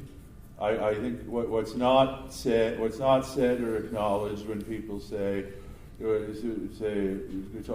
criticize abstract talk about political revolution or transforming the Democratic Party. What's not said is how constrained he is in making an institutional critique of the Democratic Party. What that means, though, is not some kind of doctrinaire Marxian critique of the Democratic Party as an institution, but of as you said, it's Black Lives Matter. It's also groups like Planned Parenthood and Human Rights Campaign. It was a while ago, but a lot of you probably remember how all hell came down on him for mildly suggesting that they were part of the Democratic establishment, and that is why. That is why what happens after Bernie Sanders win or lose either the nomination or election does raise some very interesting questions that are uncomfortable for liberalism. And I would add that a lot of those questions would certainly also emerge in the event that Donald Trump were elected. And you don't know how that'll resolve itself. I made a swipe earlier at Jacobin magazine, though I can think of one or two articles where I was actually rather stunnedly began to confront some of these questions about what is the Democratic Party and what are the forces within the Democratic Party. I from my limited experience since yesterday, I certainly give Platypus and most of the people involved in it a lot of credit for taking on these kind of questions a lot more frankly than almost any other self-identified leftists I'm aware of. So should I also understand the question about Richard has read my book. Richard knows my argument about Trotsky and the shadow he cast over the American Socialist Party. Others in the audience maybe as well. Is there a legacy specifically to the 30s? I'll limit myself to the American scene, which was the better part of Trotskyism in the 30s. Or what was your question? Was it what's the relevance today, or what? My question was how would you evaluate? People spoke about Stalinism and social democracy, but what happened for communism and Leninism and abstract? How would you evaluate specifically the Trotskyist political tradition, Trotsky himself and his followers, however you want to address it? Well, I mean, I'm not. Well, I happen to believe that in the terms you just said, that and the Fourth International are two very different things that you have to analyze separately. And certainly if you're asking about the Fourth International, the answer has to be very, very little. If you're talking about Trotsky himself and the people who were around him in years of his exile, or the ideas of his exile. On one level, you could give a not very different answer. It's trickier and more complicated, to be sure. Why don't I just conclude in laying out that principle for the rest of the panel to pick up on. Another question, Keep going. Sorry, what's happening? Keep going. Oh, keep going. Okay. All right. So there were two questions that were posed. First one is what is the assessment of Trotsky and Trotskyism in the 1920s and 1930s, and the second is what happens if Trump's elected? What the hell are we going to do? So I'll try to stick to those two questions. On the first one, and in the spirit of embracing my old-time religion, which, by the way, I love, and it harkens back to my Appalachian roots, I'll take it. Let me say, I am a proselytizer for the good word of Trotsky. I myself am a Trotskyist. I will die a Trotskyist. That's the way it is. And in particular, I want to recommend a couple of things for folks who might be interested, particularly in the struggle against Stalinism in the Soviet Union in the 1920s. And that is a book that I think is out of print called Samizdat. It was published by Pathfinder. There's another, which I think is quite good, called Out of the Night by Jan Valtin, who was a German, or Johann Krebs is his real name, who was a German Stalinist agent during the Nazi regime, who says, Trotskyists, you have to forgive us. This is a quote from the book. Trotskyists must forgive us. They had the program, they had the perspectives, they had the method, but we had the party. And specifically, he's talking about the rise of fascism, which I'm not particularly happy that now I'm transitioning into the Trump question, because I don't think Trump is a fascist. I don't think the social basis for fascism exists in the United States. Right. I think that workers and young people should continue to protest Trump rallies. I think that we should do everything in our power to stop him and the jingoistic backward layers of the lumpen proletariat and the proletariat which follow behind him, and the petty bourgeoisie, which makes up the majority of his supporters. I think that we should continue to obstruct that at every given chance, and at the next turn of violence towards those protesters, those rallies should be broken up with axe handles if necessary. That's my position on Trump, and I'll leave it there. I'll start with Trump. Trump isn't a fascist. He's a right-wing populist. And his positions change sometimes 3 and 4 times during his speech. He would be a terrible president, a dangerous one, but not as dangerous as Cruz. And he is not conservative of the Republican type, and that's why they're trying to stop him. He has a lot of support. He does actually have white workers' support, too. A lot of white workers are supporting him. And there's some similarities between his campaign and Bernie's campaign. Both are anti-establishment campaign, one from the right, one from the left.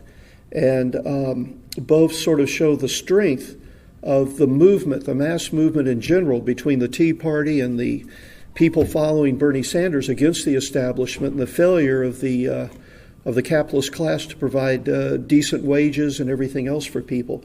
So I think Trump will become the nominee, and I'm hoping Bernie becomes the nominee. He has won the last 6 of the 7 elections, and there's some good ones coming up. It'll be the first time in history we had, of the 2 major parties, a socialist facing off against a billionaire capitalist. And every poll shows Bernie winning, and winning more against Trump than Hillary does. So this is good for us, all of us that consider ourselves socialists, even among our differences or our different ideologies. This is a good thing. Now, on Trotsky, Trotsky is a very talented, very talented person, a very smart person. He He broke with Lenin in the beginning. He was a Menshevik, and he went back and forth. He tried to deunify the Bolsheviks and the Mensheviks. Lenin and him were very strong enemies, and while he was in prison, he came over to the Bolshevik side. He saw the Bolsheviks were winning, and Lenin is not a sectarian. He accepted Trotsky because he was a talented person. He had led I believe, the Soviet in 1905 in Leningrad, Petrograd at the time, and took him in and put him in charge of the military, and Trotsky did a great job in organizing the Red Army. There's no doubt about it. But after Lenin's death, the problem was very simple. Again, the German Revolution was not going to happen. We're in a country where the vast majority of people are peasants, illiterate, etc. A large portion of the working class had been killed in the Civil War. Industry was at nothing. We had just finished war communism, and the NEP was just 3 years in the making at the time. And so the dilemma was which way to go. And Bukharin, as everybody knows, wanted the NEP to continue, to have a mixed economy, to hold out until the German Revolution or another industrial country had a revolution. And Trotsky's position was to end it as quick as possible, and he supported military adventures, to try to link up with the proletariat in other countries. Stalin's position was it's not going to happen. He had a very cynical view of the revolutionary movement in Europe, and he said it's time for Russia to stand alone. And so Stalin united with Bukharin and defeated the left opposition, and Trotsky became not only an anti-Stalinist, but in my opinion, in many ways, anti-Soviet.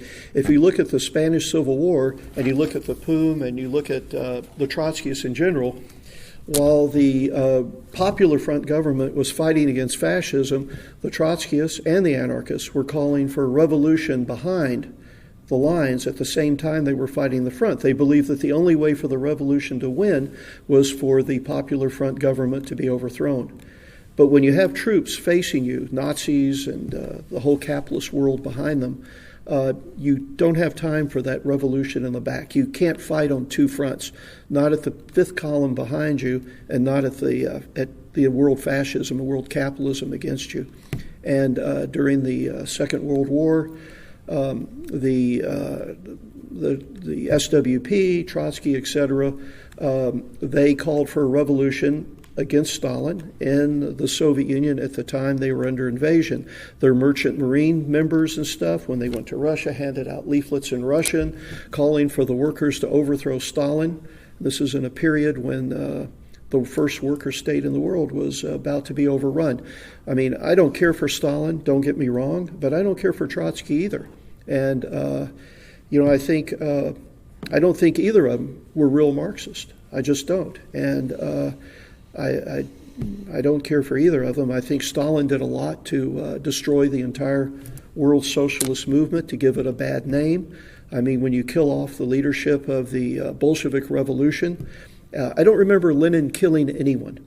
And when Zinoviev and Kamenev came out in Gorky's paper to complain about the date of the revolution and to oppose it, Lenin didn't ask for them. He didn't throw them out of the party, and he didn't kill them.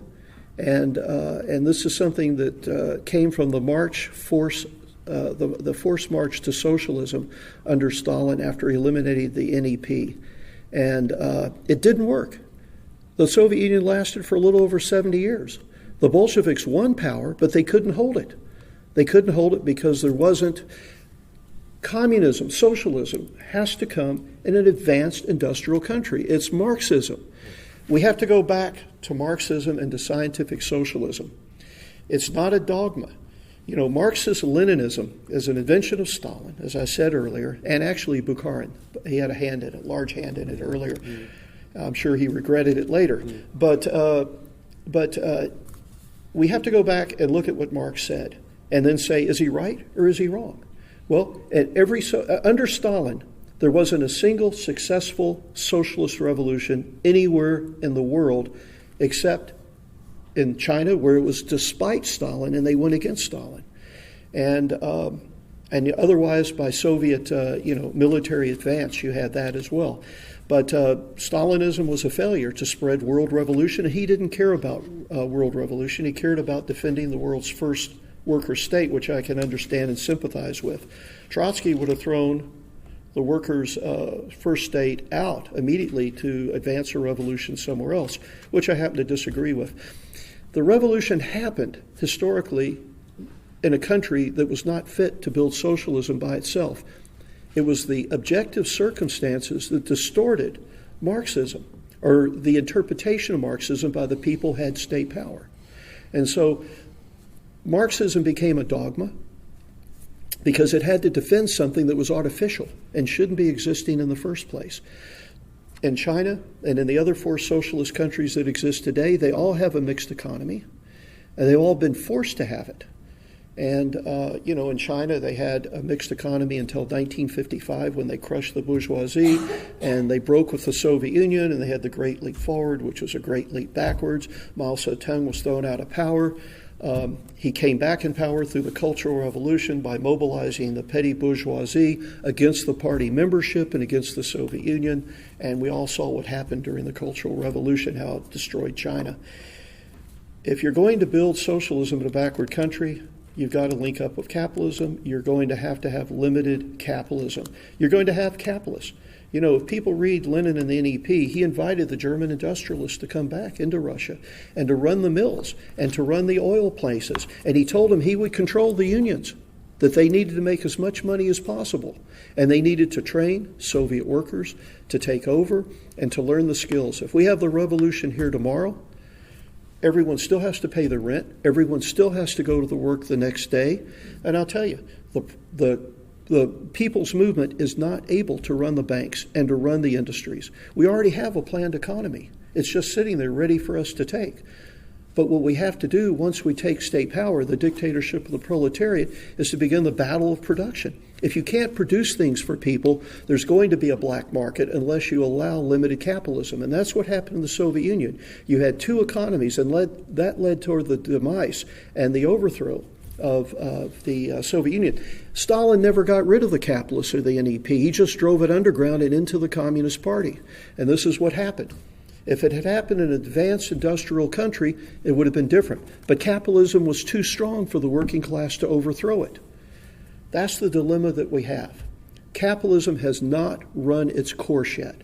We're not in a pre-revolutionary situation. We're in a situation where we're fighting to survive and to defend the democratic rights of the working people. That's where we're at. Now, will things change? Of course they will. But we can't rush things. We're not like the RCP that throws a Mayday and says that it's going to start a spark that starts a prairie fire. This isn't where we're at. We're not ultra-leftists. We can't rush things. We can't skip stages.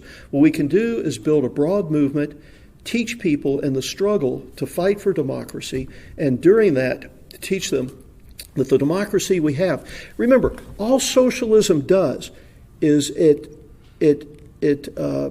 fulfills bourgeois democratic rights. If you look at the bourgeois democratic rights that we have, I'll finish it real quick. If we look at the bourgeois democratic rights from the American Revolution, name one that's enforced. Name one that's been done by the capitalist class. None of them. Voter suppression, civil rights, everything, women's rights, it's a sham. Until we have the dictatorship of the proletariat, a workers' government, we're not going to have it, and that's what socialism ensures. All right, I guess I'll address the Trump question first as well, and then address the Trotsky question. With respect to Trump, it's possible he would be a very weak president. It's, I think, likely that he would, both out of inclination and also out of limited range of choices, govern as a moderate, as a centrist. I think that what he's trying to do is, in a sense, what the Republicans accuse him of doing, which is change the Republican Party to make it into a conservative liberal capitalist party. right? Because in the United States, what you have is progressive liberalism and conservative liberalism. You don't have traditional conservatism like you have in Europe, and you don't really have nationalism like you have in Europe either, despite, jingoism. It's not classic nationalism. I think that Hillary would be more dangerous than Trump, not just Cruz. And one needs to consider that, because she would not be the same as Obama. In fact, she would be different. Okay, but leaving that aside, just a small note before moving on to the Trotsky question. I just want to clarify, how Sanders is being defeated by the grassroots Democratic Party, and how a rejuvenation of the Democratic Party is contradictory. So I said that Black Lives Matter defeated Sanders, for instance, in Illinois. The concrete example of that is the Kim Foxx campaign with respect to the state's attorney, right? Because Alvarez was discredited with the police brutality cases, where Sanders supporters campaigned for Kim Foxx, but in fact the turnout for Kim Foxx benefited Hillary. In other words, even though the Sanders campaign supported Kim Foxx, it actually was to the benefit of Hillary against Sanders in Chicago. Because I just wanted to clarify that point, because the way it happens is not necessarily straightforward or apparent. With respect to Trotsky in the 1920s, I would push back against the idea that what Trotsky was trying to do was sacrifice the Soviet Union to promote world revolution. I think, rather, that the struggle was not over the existence of the Soviet Union, but rather over the existence of the international communist movement, of the Third International.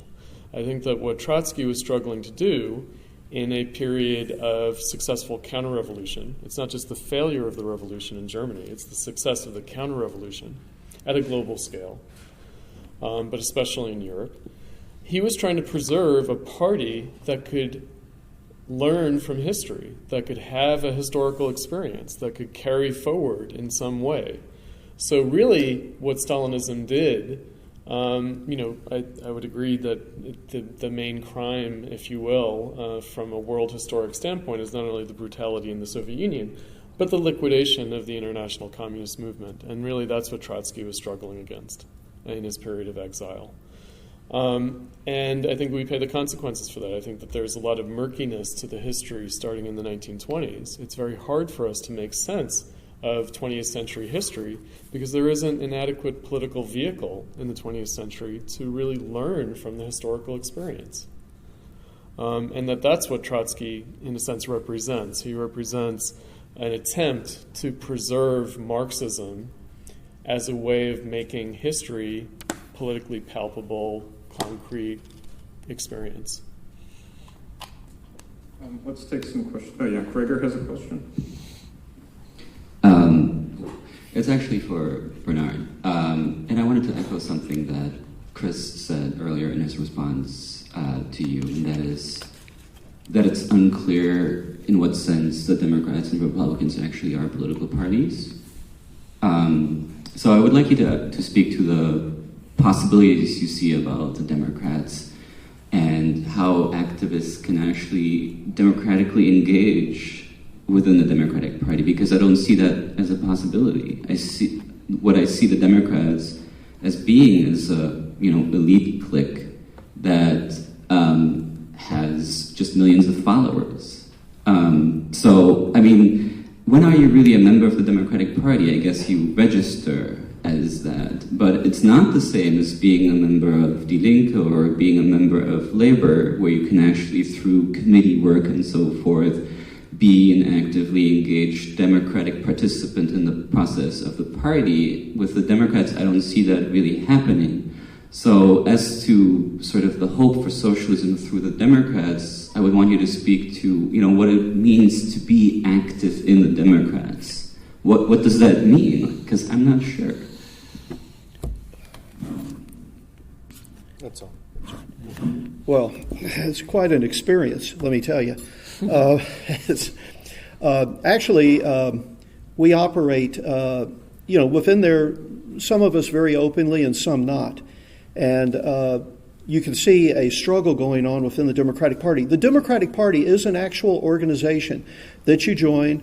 It has members, it has donors, it has an elite that runs the party, but then it also has a lot of people that are part of the Democratic Party that aren't part of that leadership. And you'll see that, among labor and civil rights groups and stuff like this, which I consider independent organizations that pragmatically use the Democratic Party to get bills passed that might help them, et cetera. They support candidates, they endorse candidates, et cetera. People do pay dues in the Democratic Party. Many of them do. Being a precinct judge, I'm an official member. I pay. I have certain rules I have to follow. But it also gives me a lot of leeway to reach people. I look at the Communist Party, I look at the Democratic Party. Who has the most union members? Who has the most civil rights workers? Who has the most peace activists? The Democratic Party does. I don't believe that we can take over the Democratic Party. And I don't think Trump can take over the Republican Party. But what I do believe is that we can build an independent movement. And this is what people have such a hard time understanding. We're an independent movement working within the vehicle of the Democratic Party, because to work outside of it leaves you with nothing. You're nothing outside of the Democratic Party or the Republican Party. And we feel we can do the same thing in the Democratic Party that the Tea Party has done in the Republican Party. We can move it to the left. Not that we can reform it or take it over. I don't believe that's possible. But I do believe we can build a large enough movement where they force us out, to where the Democratic Party forces us out, and we have a large enough coalition where we can form an actual Labor Party, leaving the Democratic Party maybe so weak that it withers away. And so that's the strategy. The first time, that I heard the strategy was an article by Foster in 1958, where he talked about those exact tactics. And Foster certainly wasn't anything like Browder. And, it seems to me a practical way. I've spent too many times working in third parties, third-party candidacies, and I see nothing from it. Nothing. Zero. And again, we can look at Bernie Sanders and see what he's doing. He is an independent working within. And believe me, he's a lot more radical than what he's appearing. What you're seeing is a minimal program being put forward. If you know anything about the history of Bernie Sanders or read any of the stuff that he's written about, he's an old school Eugene Debs type of person. But he's working a minimal program to get elected. That's all it is right now. Lucy has a question.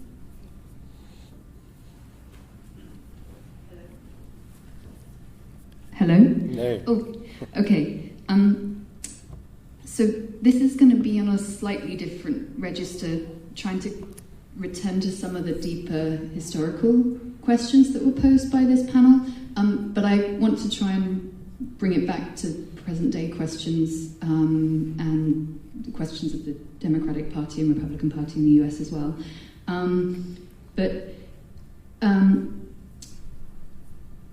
I just was kind of sparked by something Bernard said, and it might have just been incidental, but he said the split up of the international socialism during World War I was unfortunate.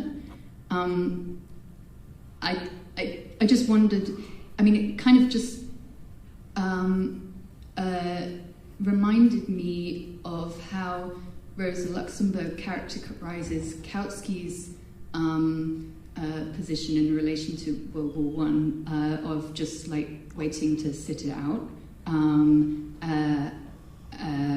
rather than recognizing the kind of depth of the crisis it was for the socialist movement and for Marxism and for Marxist parties attempting to lead a revolution for socialism. And so I just wondered to what extent speakers understood that crisis as being a product of the development of and growth of the socialist movement up to that point in time, alongside the development of capitalism, and to what extent that development of the socialist movement was the context for, and the development of capitalism was the context for the production of this epoch that Lenin characterized and you guys referred to in your opening remarks as imperialism. And then I suppose I just want to ask, in terms of today, do we still live in imperialism as Lenin understood it?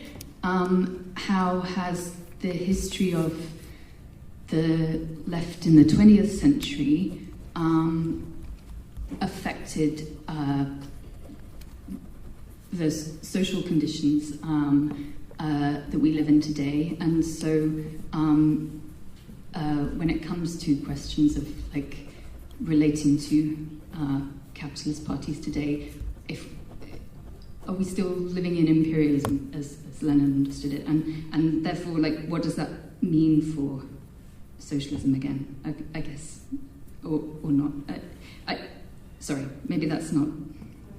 Okay.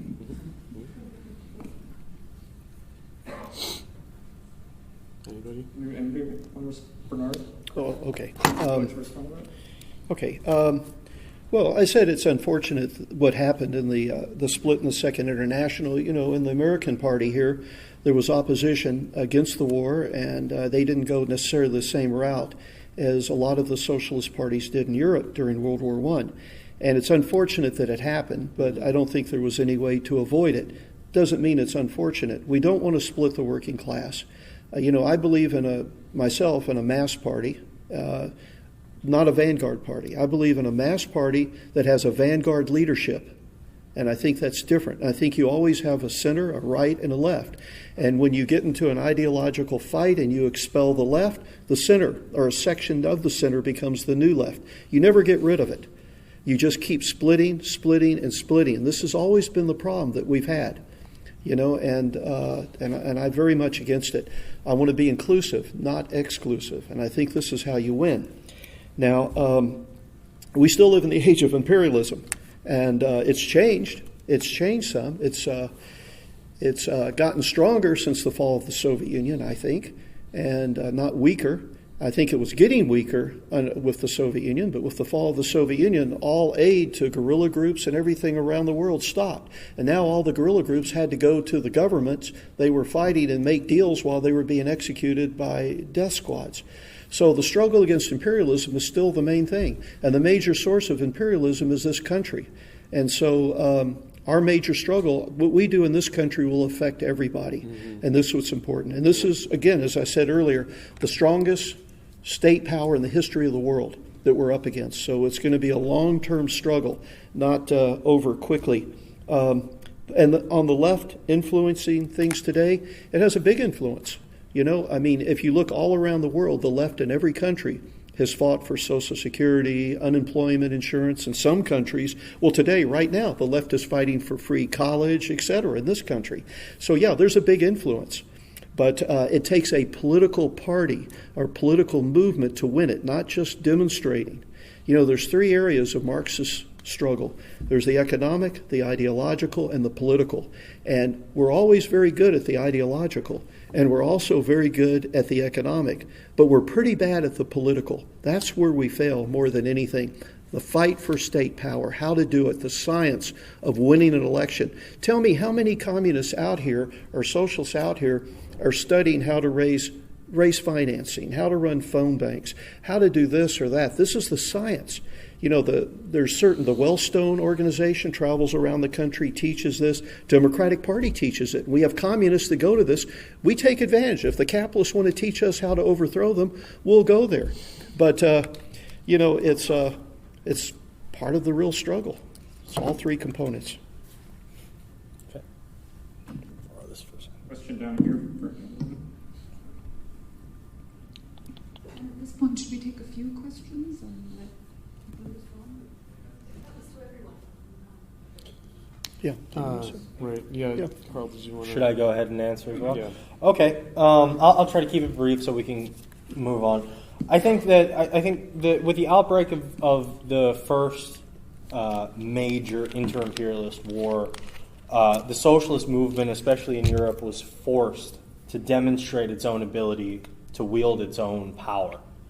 For example, the 120 daily newspapers that the social democracy had in Germany, which, had they been producing anti-war material in 120 daily newspapers throughout Germany in a more consistent way or in a more uniform way, we may have had a very different situation. We may have had strikes bigger strikes than did happen in Germany against the war. We may have seen, a number of different. It's impossible to sort of predict what that would have looked like. But I will say that the social democracy failed in wielding its power. It failed to fulfill its promise to the working class of the world, and I think that more capable leaders came to the fore. Unfortunately, because of the historical circumstances that Chris mentioned before, that was, to a certain extent, maybe not doomed completely to failure, but in the end was also a failure. And then what about today? Well, like I said at the beginning in my opening statement, all of the same contradictions and all the same ideological battles which happened 100 years ago are playing themselves out on a daily basis in the labor movement and in the social movements. And we can see, if you going even to a Bernie rally or a Bernie event, people wrestling with these ideas of even the question of free college. How do we make that happen? Whose money are we going to take to make sure that happens? That in itself is a revolutionary question because it raises the question of expropriation. And so I think that any number of things can happen if there's an independent trajectory of the Sanders campaign, or more accurately, I would say, the forces around the Sanders campaign, the groundlings who are moving the Sanders campaign forward, and a number of things can happen. If these people are left to their own devices, well then the very best scenario is we have a situation like we did in Spain, where people arrive at centrist conclusions and vacillate between reformism and revolution. And actually, on that question, I would argue that the POUM, who were not Trotskyists, who were a sort of unprincipled bloc in Spain of the right opposition and the left opposition, that they fell into precisely this trap. They fell into the trap of centrism and the vacillation. And what comes along with that? Sharp zigzags of ultra-leftism and opportunism and back and forth.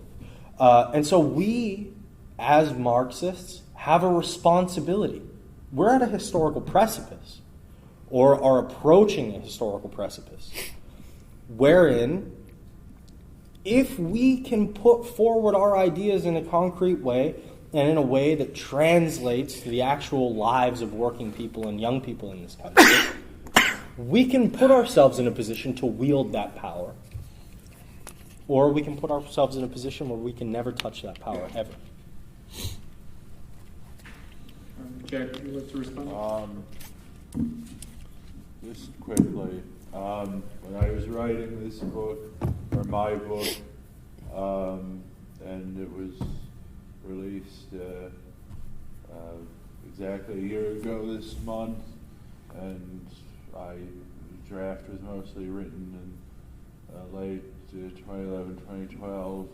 I thought I was mostly dealing with the past and not really the present, and then of course that changed rather dramatically with the rise of Bernie Sanders. I would certainly begin from some very different premises from either the co-panelists about larger historical forces, whether the First World War, the whole sweep of the 20th century, though I certainly do consider it to be essentially Marxian in outline.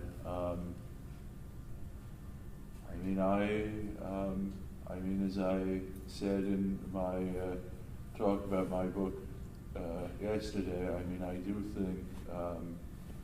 do think an awful lot is contingent on stage of rise and decline of American capitalism or empire, however you want to distinguish or not distinguish those two terms, and the fact that there is certainly a relative decline going on now, and I would call it a relative decline. Without too closely associating myself with Bernard's remarks, it is relative, and the United States does remain the largest and most powerful state in the international system, but that doesn't mean that there aren't several very profound changes taking place in that system right now. And how political movements of the left respond to those changes and are shaped by those changes. We're still at a very early stage of seeing. And Donor? Hello? I wanted to hear how the panelists would respond to Jack's challenge that things have fundamentally changed. Karl, you had the comment when you were talking to the person on the train that sort of indicated that this history does matter, but it doesn't matter to them, but then you conclude that actually something is returned from the past. And Bernard, when you approach this question, there's this issue of repetition, which I take to mean the repetition of the third party, that's the repetition you're talking about. But there's a way in which it also seems like where you're coming back to is the democratic politics before 1848 as that's the way things are at the present. And then Chris, there's a way in which 1848 continues to be relevant in the present. So there's a way in which all of you have, I think Jack, things have really changed. Karl, things haven't changed. It's the same problem. Bernard, you start off by saying, 1917 has this sort of approach, but we almost have to go backwards. We're not at 1917, we're somewhere farther back, and Chris, 1848 continues to be this moment. So I just wanted to hear how you think about this idea of things have really changed, or what socialism would be like in the present. Would it look like anything in the past? Jack, you seem to imply that it wouldn't. And then I guess that's... Well, to clarify, I think I was confused by the way you phrased the question, but I do think you understood that I do see this as entirely new period of time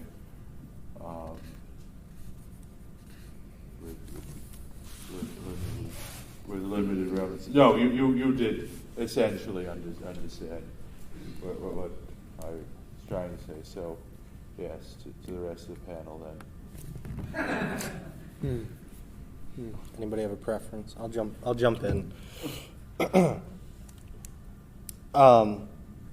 A couple of points on those questions that were just raised. First of all, I would like to say that the contradictions of capitalism never disappeared. That in the post-war period, the post-World War II period, that they were stretched out and elongated over a really protracted period between 1947 and 1974, approximately, and that the stability of capitalism was even further stretched through the use of things like credit manipulation and things like that, and then even further stretched with the collapse of Stalinism. And so for a very long time, the questions which had been raised in the early part of the 20th century, history came along and hit the pause button on those through the Pax Americana that was talked about before. And I think that now, with the degeneration and the senility of American capitalism, or American imperialism specifically, that all of those old contradictions are now rushing to the forefront, that they've gone unanswered for so long, for so many people. I wouldn't say it became less of a priority, but didn't become a daily reality in the way that these contradictions now are facing a new generation, or maybe at this point a couple of new generations of young working people in the United States, in Europe, and throughout the world. They've all come right back to the forefront because there are no inter-imperialist rivalries on the scale that there were before. The Americans won and didn't settle the question. And so there is, through a sort of pragmatic grasping at ideas and a collection of what works and what doesn't work through the struggle, people are arriving at many of the conclusions that were arrived at 100 years ago on their own today. Many people today are arriving at conclusions that maybe Kautsky would have 100 years ago, or Bernstein 100 years ago, and they've never read Kautsky or Bernstein. They don't know who these people are, but they recognize. And I think actually a good indication of this is Black Lives Matter, something that Chris raised earlier.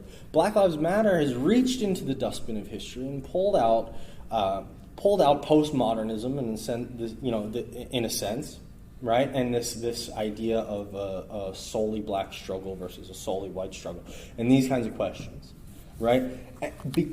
Precisely because exactly what Bernard talked about just a few moments ago. There's no vanguard leadership. There's no vanguard leadership that's capable of presenting these historical questions to the working class. Or, so far, they've been absent. And that, I think, is the real task that's in front of us. It's to rebuild that, to discuss with working people, to discuss today. For example, talking with some of these teachers or bus drivers today and saying, some of the stuff that Karen Luce is saying, really good. United front against austerity, et cetera, et cetera. But at the same time, we can't have any illusions in Rahm Emanuel coming down from on high with some couch fund somewhere to fund public schools or transit or whatever the case might be. We have to highlight those contradictions. Highlight the contradictions not only of capitalism, but the contradictions of the lackluster solutions that are being presented to the working class, either through its traditional leadership in the labor movement or through the various new leaderships of the social movement, Black Lives Matter, et cetera, et cetera. I'll leave it there. Do you want to go next? I'll just say one thing about 1848 and 1917. A difference, and maybe another date that shouldn't be left out, although it's not my favorite, is 1968. Namely that the revolutions of 1848 that failed really grew out of a global economic crisis of the 1840s. The difference between 1848 and 1917, therefore, is that 1917 was really conditioned by a preceding generation of growth of the workers' movement for socialism. And it is hard to disentangle, to get back to Lucy's question, it's hard to disentangle World War I from the history of the Second International, because in many respects the German military leadership, the German government, after the SPD won its highest electoral victory level in 1912, they started thinking, how are we going to stop this? And they thought maybe a war in the Balkans could spike the growth of the SPD.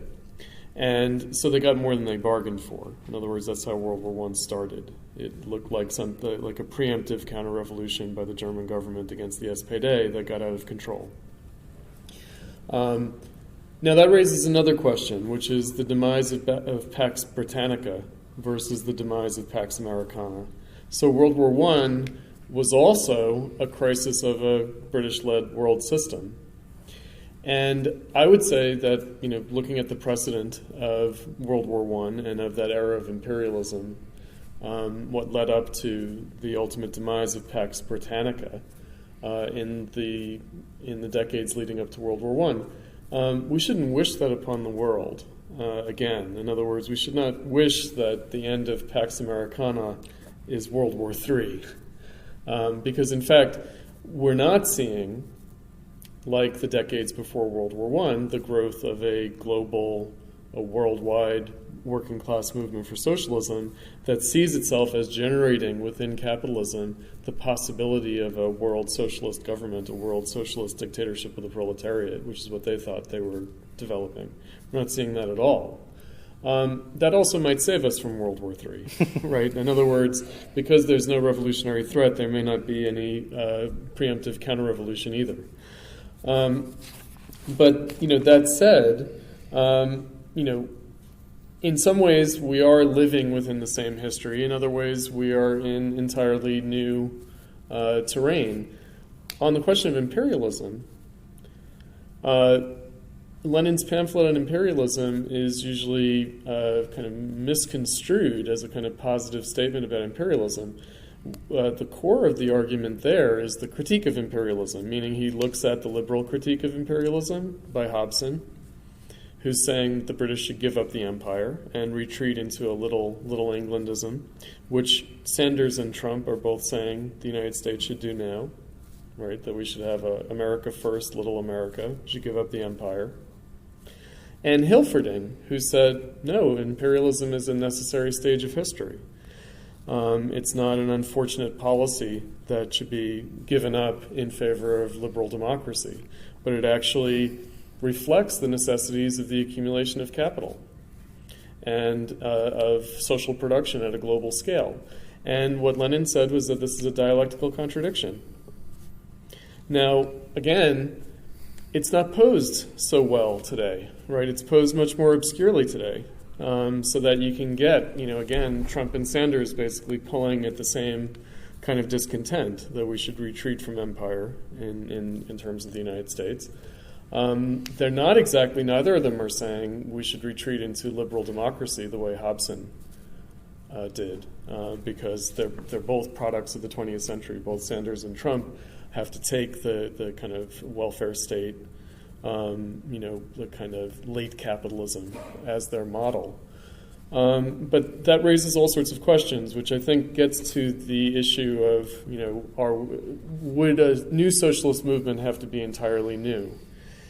It, in some ways, would have to be entirely new, but it would have to be like what was achieved before. It's not going to be achieved the same way, but it would have to, in a sense, fulfill the same needs, but maybe in a new and different way.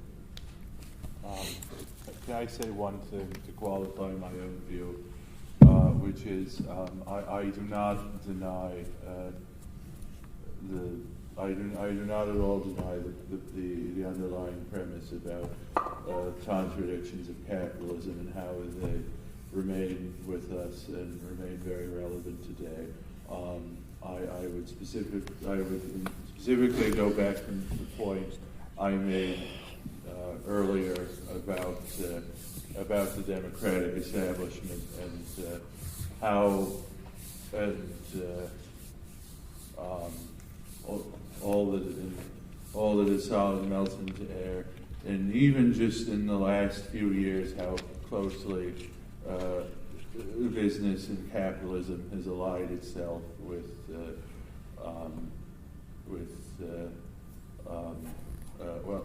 the gay movement in particular, but many other examples as well, and even to some extent to phenomena like Black Lives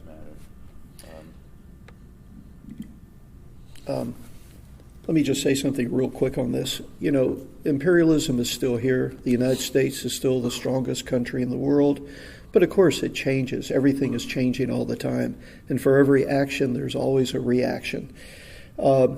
We see a new bloc forming between China and Russia. At the last elections, where the right won in Venezuela, the U.S. wasn't sure about it. Mm-hmm. And what they did is they sent a battleship They had a battleship out there. But you know what else showed up? A Chinese and Soviet warship showed up right outside. It wasn't in the papers, or it was very obscure if it was. But the U.S. is being challenged everywhere. Look at China and the seas over there, and look at what's happening. The U.S. was impotent against it there, and just as much when Russia took the Ukraine back. And so you can see a problem. And Trump, I don't believe, is an isolationist. He's an imperialist, but he wants to do it differently. He feels that the way that the both Democratic and Republican parties are pursuing it is not working. He looks at the Middle East. He looks at Crimea. He looks at China. They're not being contained. They're taking advantage of us. They're beating us up at our own game. He just wants to redraw the rules. But believe me, he is an imperialist. After all, he's worth, $10 billion? How can he not be? He has businesses all over the world. He exploits labor everywhere. He's one of the imperialists. So, no, it's in his interest to expand. By the way, we talk about all these movements in the U.S., but most people don't know. In 1877, we had a commune here. It was in St. Louis. It lasted about 18 days till federal troops broke it up. It's an interesting story. We're running out of time, but we have one more question. A few questions? Yeah, that would be better. Mm-hmm. A few. So we'll have one last round of questions, and then we can end on it. Okay, so my question is going to be somewhat in the spirit of Lucy's question, and it's directed towards all the panelists, but there are a few remarks that have been said thus far that inspired this question. I want to bring up real quick. First, at the very beginning, I don't know where Karl Belin went, but he said that we need to attack social democracy, implying, of course, that there is social democracy which can be attacked. Furthermore, Chris mentioned kind of this liquidation of social democracy into petit bourgeois democracy. So I guess my question is, does social democracy exist today, especially with Lenin coming up so much? Certainly it wouldn't seem to exist in the same form as what Lenin and the other Second International revolutionaries were critiquing. If so, or if it is not the case, what does this mean for the possibility for any sort of socialist program for revolution, especially since we're harkening back to Lenin, who was obviously critiquing these forms of social democracy that did exist. And then Chris, I was wondering if you could relate your last comment about needing a sort of socialist movement like one in the past to the question of social democracy historically and in the present. Thank you. So, Karl, go ahead. All right. Yeah. Well, all right. No, she raised the question about what does it mean to attack social democracy if it doesn't really exist. Stefan.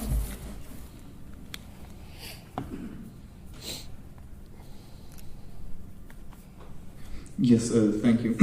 I want to go in a very similar direction. Excuse me.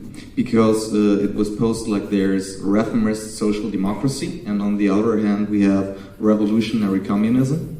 But then Lenin, Luxemburg, and Trotsky, as the most important leaders of this strain of politics, were in fact social democrats before.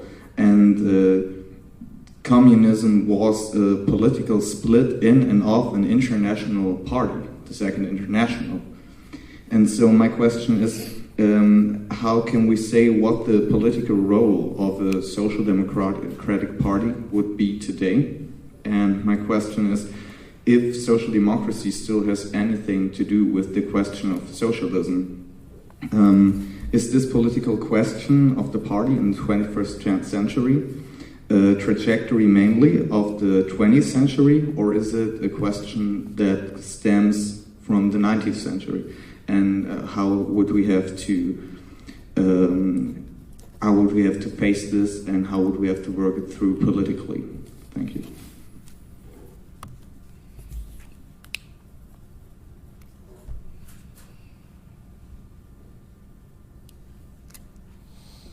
So my question has been addressed a little bit in part, but I would like to pose it a little bit more strongly, and that is, so on the one hand we have Bernard saying that the United States is the most powerful sort of imperialist state force in the history of humanity, and in the fight to overcome it, I guess it's implied, and maybe I'm reading that in where it shouldn't be, that we could only hope that there would be some force to weaken it, even if it's not our own. And on the other hand, we have Chris saying sort of a rebalancing of international forces without an international socialist force to replace it could only spell another inter-imperialist war. And so my question to you all is, are those our two options? Or do you see that in another way, or do we have to pick from those two presented to us?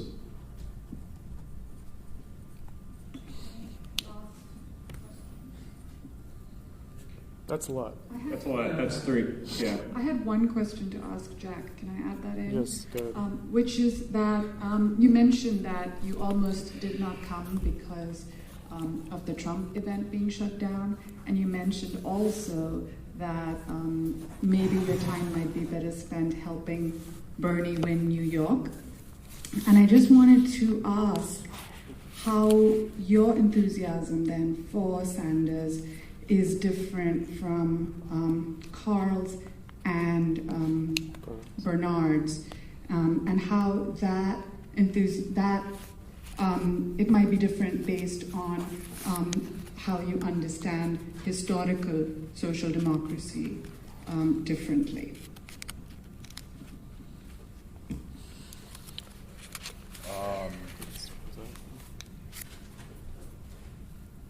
I'm not sure how much my understanding of historical democracy really has to do with it.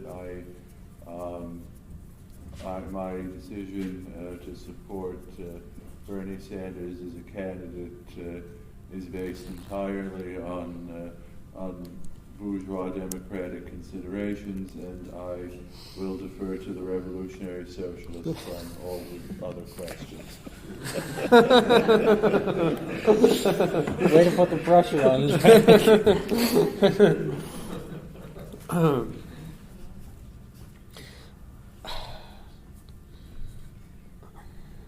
I wanted to say something just about the political party to kind of follow up on this issue of, when we talk about political party, Bernard, you raised that you're against the vanguard party idea, right? And I would say that historically, that's more in keeping with the deep history of Marxism, meaning I think that Lenin didn't really advocate a vanguard party.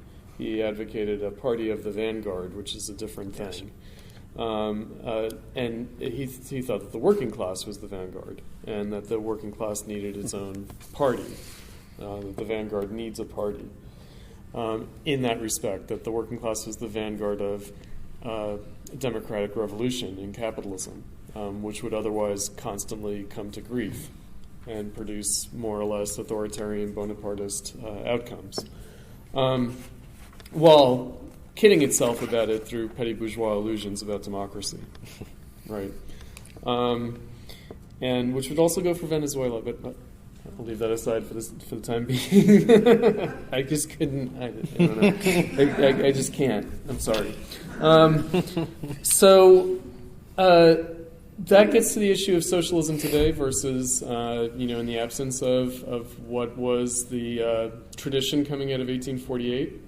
So we can observe that soon enough there's going to be more time between the present and 1968 than there was between 1917 and 1848.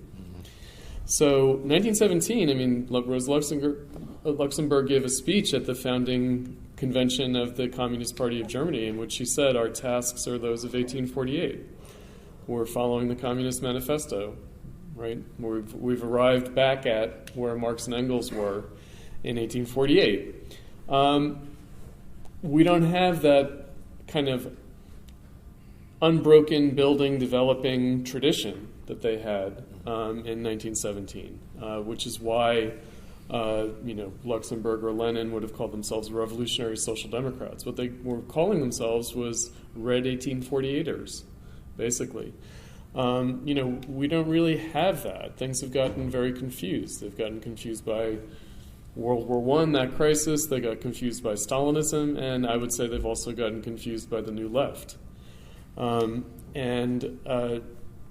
So in that respect, we're in uncharted waters in yet another way, which is that we can't push an already existing movement and tradition towards a political showdown, which is basically how that generation before World War I, why they thought imperialism was the highest possible stage of capitalism, because they saw their own history bound up in it. They saw a growing workers' movement alongside a growing, deepening contradiction of capitalism. Things are a lot more unclear today for us. So anyway, that's what I wanted to say in response to the questions that were posed. Okay. I'll take them point by point. First with the question of how can we attack social democracy if it doesn't exist? Again, I think that many people are arriving at the conclusions that the leaders of the reformist leaders of the social democracy arrived at, and I think that they're arriving at those conclusions mostly independently. I do think that there is an element, however, of reformist leaders, particularly in the trade union movement, or maybe not leaders, but shop stewards and things like that within the trade union movement who have a reformist tradition. I can think of a few specifically coming out of like the United Electrical Workers or the International Longshoremen or Longshore and Warehouse Union. These types of organizations, you actually have within the labor movement a current of reformism, although it's not a very large one. But in any case, many people are arriving at these conclusions, like I said, and it's our job actually to disabuse them of their illusions in reformism, and not to do that in a sort of like harsh way or a you better follow us or you're gonna or the only two possibilities are war or destruction, right? Which is another question, but in a way that we march shoulder to shoulder with our class. That sometimes we don't follow the class down a particular road. For example, I won't follow the class down the road of endorsing Bernie Sanders. I think that it's a necessary school for the working class to go through. I think that deep lessons are going to be drawn from that, and I think that we're 100 years ago as well. The question was raised: Lenin and Trotsky were social democrats. Yes, they were. And when Vorwärts, the main publication of the German social democracy, came out in favor of the First World War, Lenin believed it was a forgery. He couldn't believe his eyes, and had to get more copies of the new issue of Vorwärts to get the confirmation. And then the question, war or revolution, or building a revolutionary organization or war, I don't think it's just as simple as those two questions. First of all, there's no imperialist power which can rival the United States at the moment. The United States uses other countries as regional imperialists. A really good example, actually, is Brazil, and the use of Brazilian troops in UN uniforms to occupy Haiti. Haiti is a police state under Brazilian military rule right now. And I think that kind of a trend is going to continue for the next little while. By little while, that could mean, a decade. That could mean 3 decades. But the fact of the matter is that the sole major imperialist power left, the United States, as I said a few moments ago, has become senile with old age, and can't rule over the empire as it once did. We see this, for example, in Iraq and Afghanistan. We see it throughout the Middle East today with the question of the rise of ISIS. And it goes on and on. The fact that America is losing control even in its own, quote-unquote backyard, right? The rival project of China now to develop a new canal, which, dwarfs the Panama Canal. These kind of questions are coming up because a single imperialist power can't fulfill the role of many imperialist powers throughout the world. It can't play a regional police officer in Europe and in Latin America and in the Middle East and in Africa. It's stretched too thin. This magnificent, terrifying body of American imperialism can't do everything. It's not a Superman. But it's not so much a question of just war or revolution. I think it really does go back to the old quote by Rosa Luxemburg, her socialism or barbarism. But in this case, it's socialism or the destruction of the planet on which we live.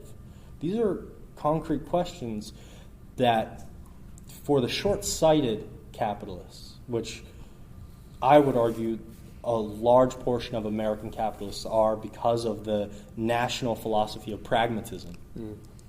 Their short-sightedness will lead to it has led to, and will continue to lead to, massive environmental destruction, massive destruction even of cities. For example, Detroit. That's a direct result of the failure of American capitalism. It's a direct result of a lack of a rival, of another imperialist rival for the United States. I'll leave it there. On the question of U.S. imperialism, it will be defeated by us.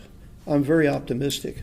I believe the objective conditions create the leaders and create the movements. I believe capitalism creates and gives birth to its own death through the working class and the political parties. We may have wandered around in the wilderness for a while, but we're coming back. The world is a different place now. And I have no doubt that the Bernie Sanders campaign, the Occupy movement, everything is changing the entire game in a way we don't totally know at this point. And as Marxists, this is what we should be evaluating and how to harness it against capitalism. And I'll leave it at that. Yep. So panelists,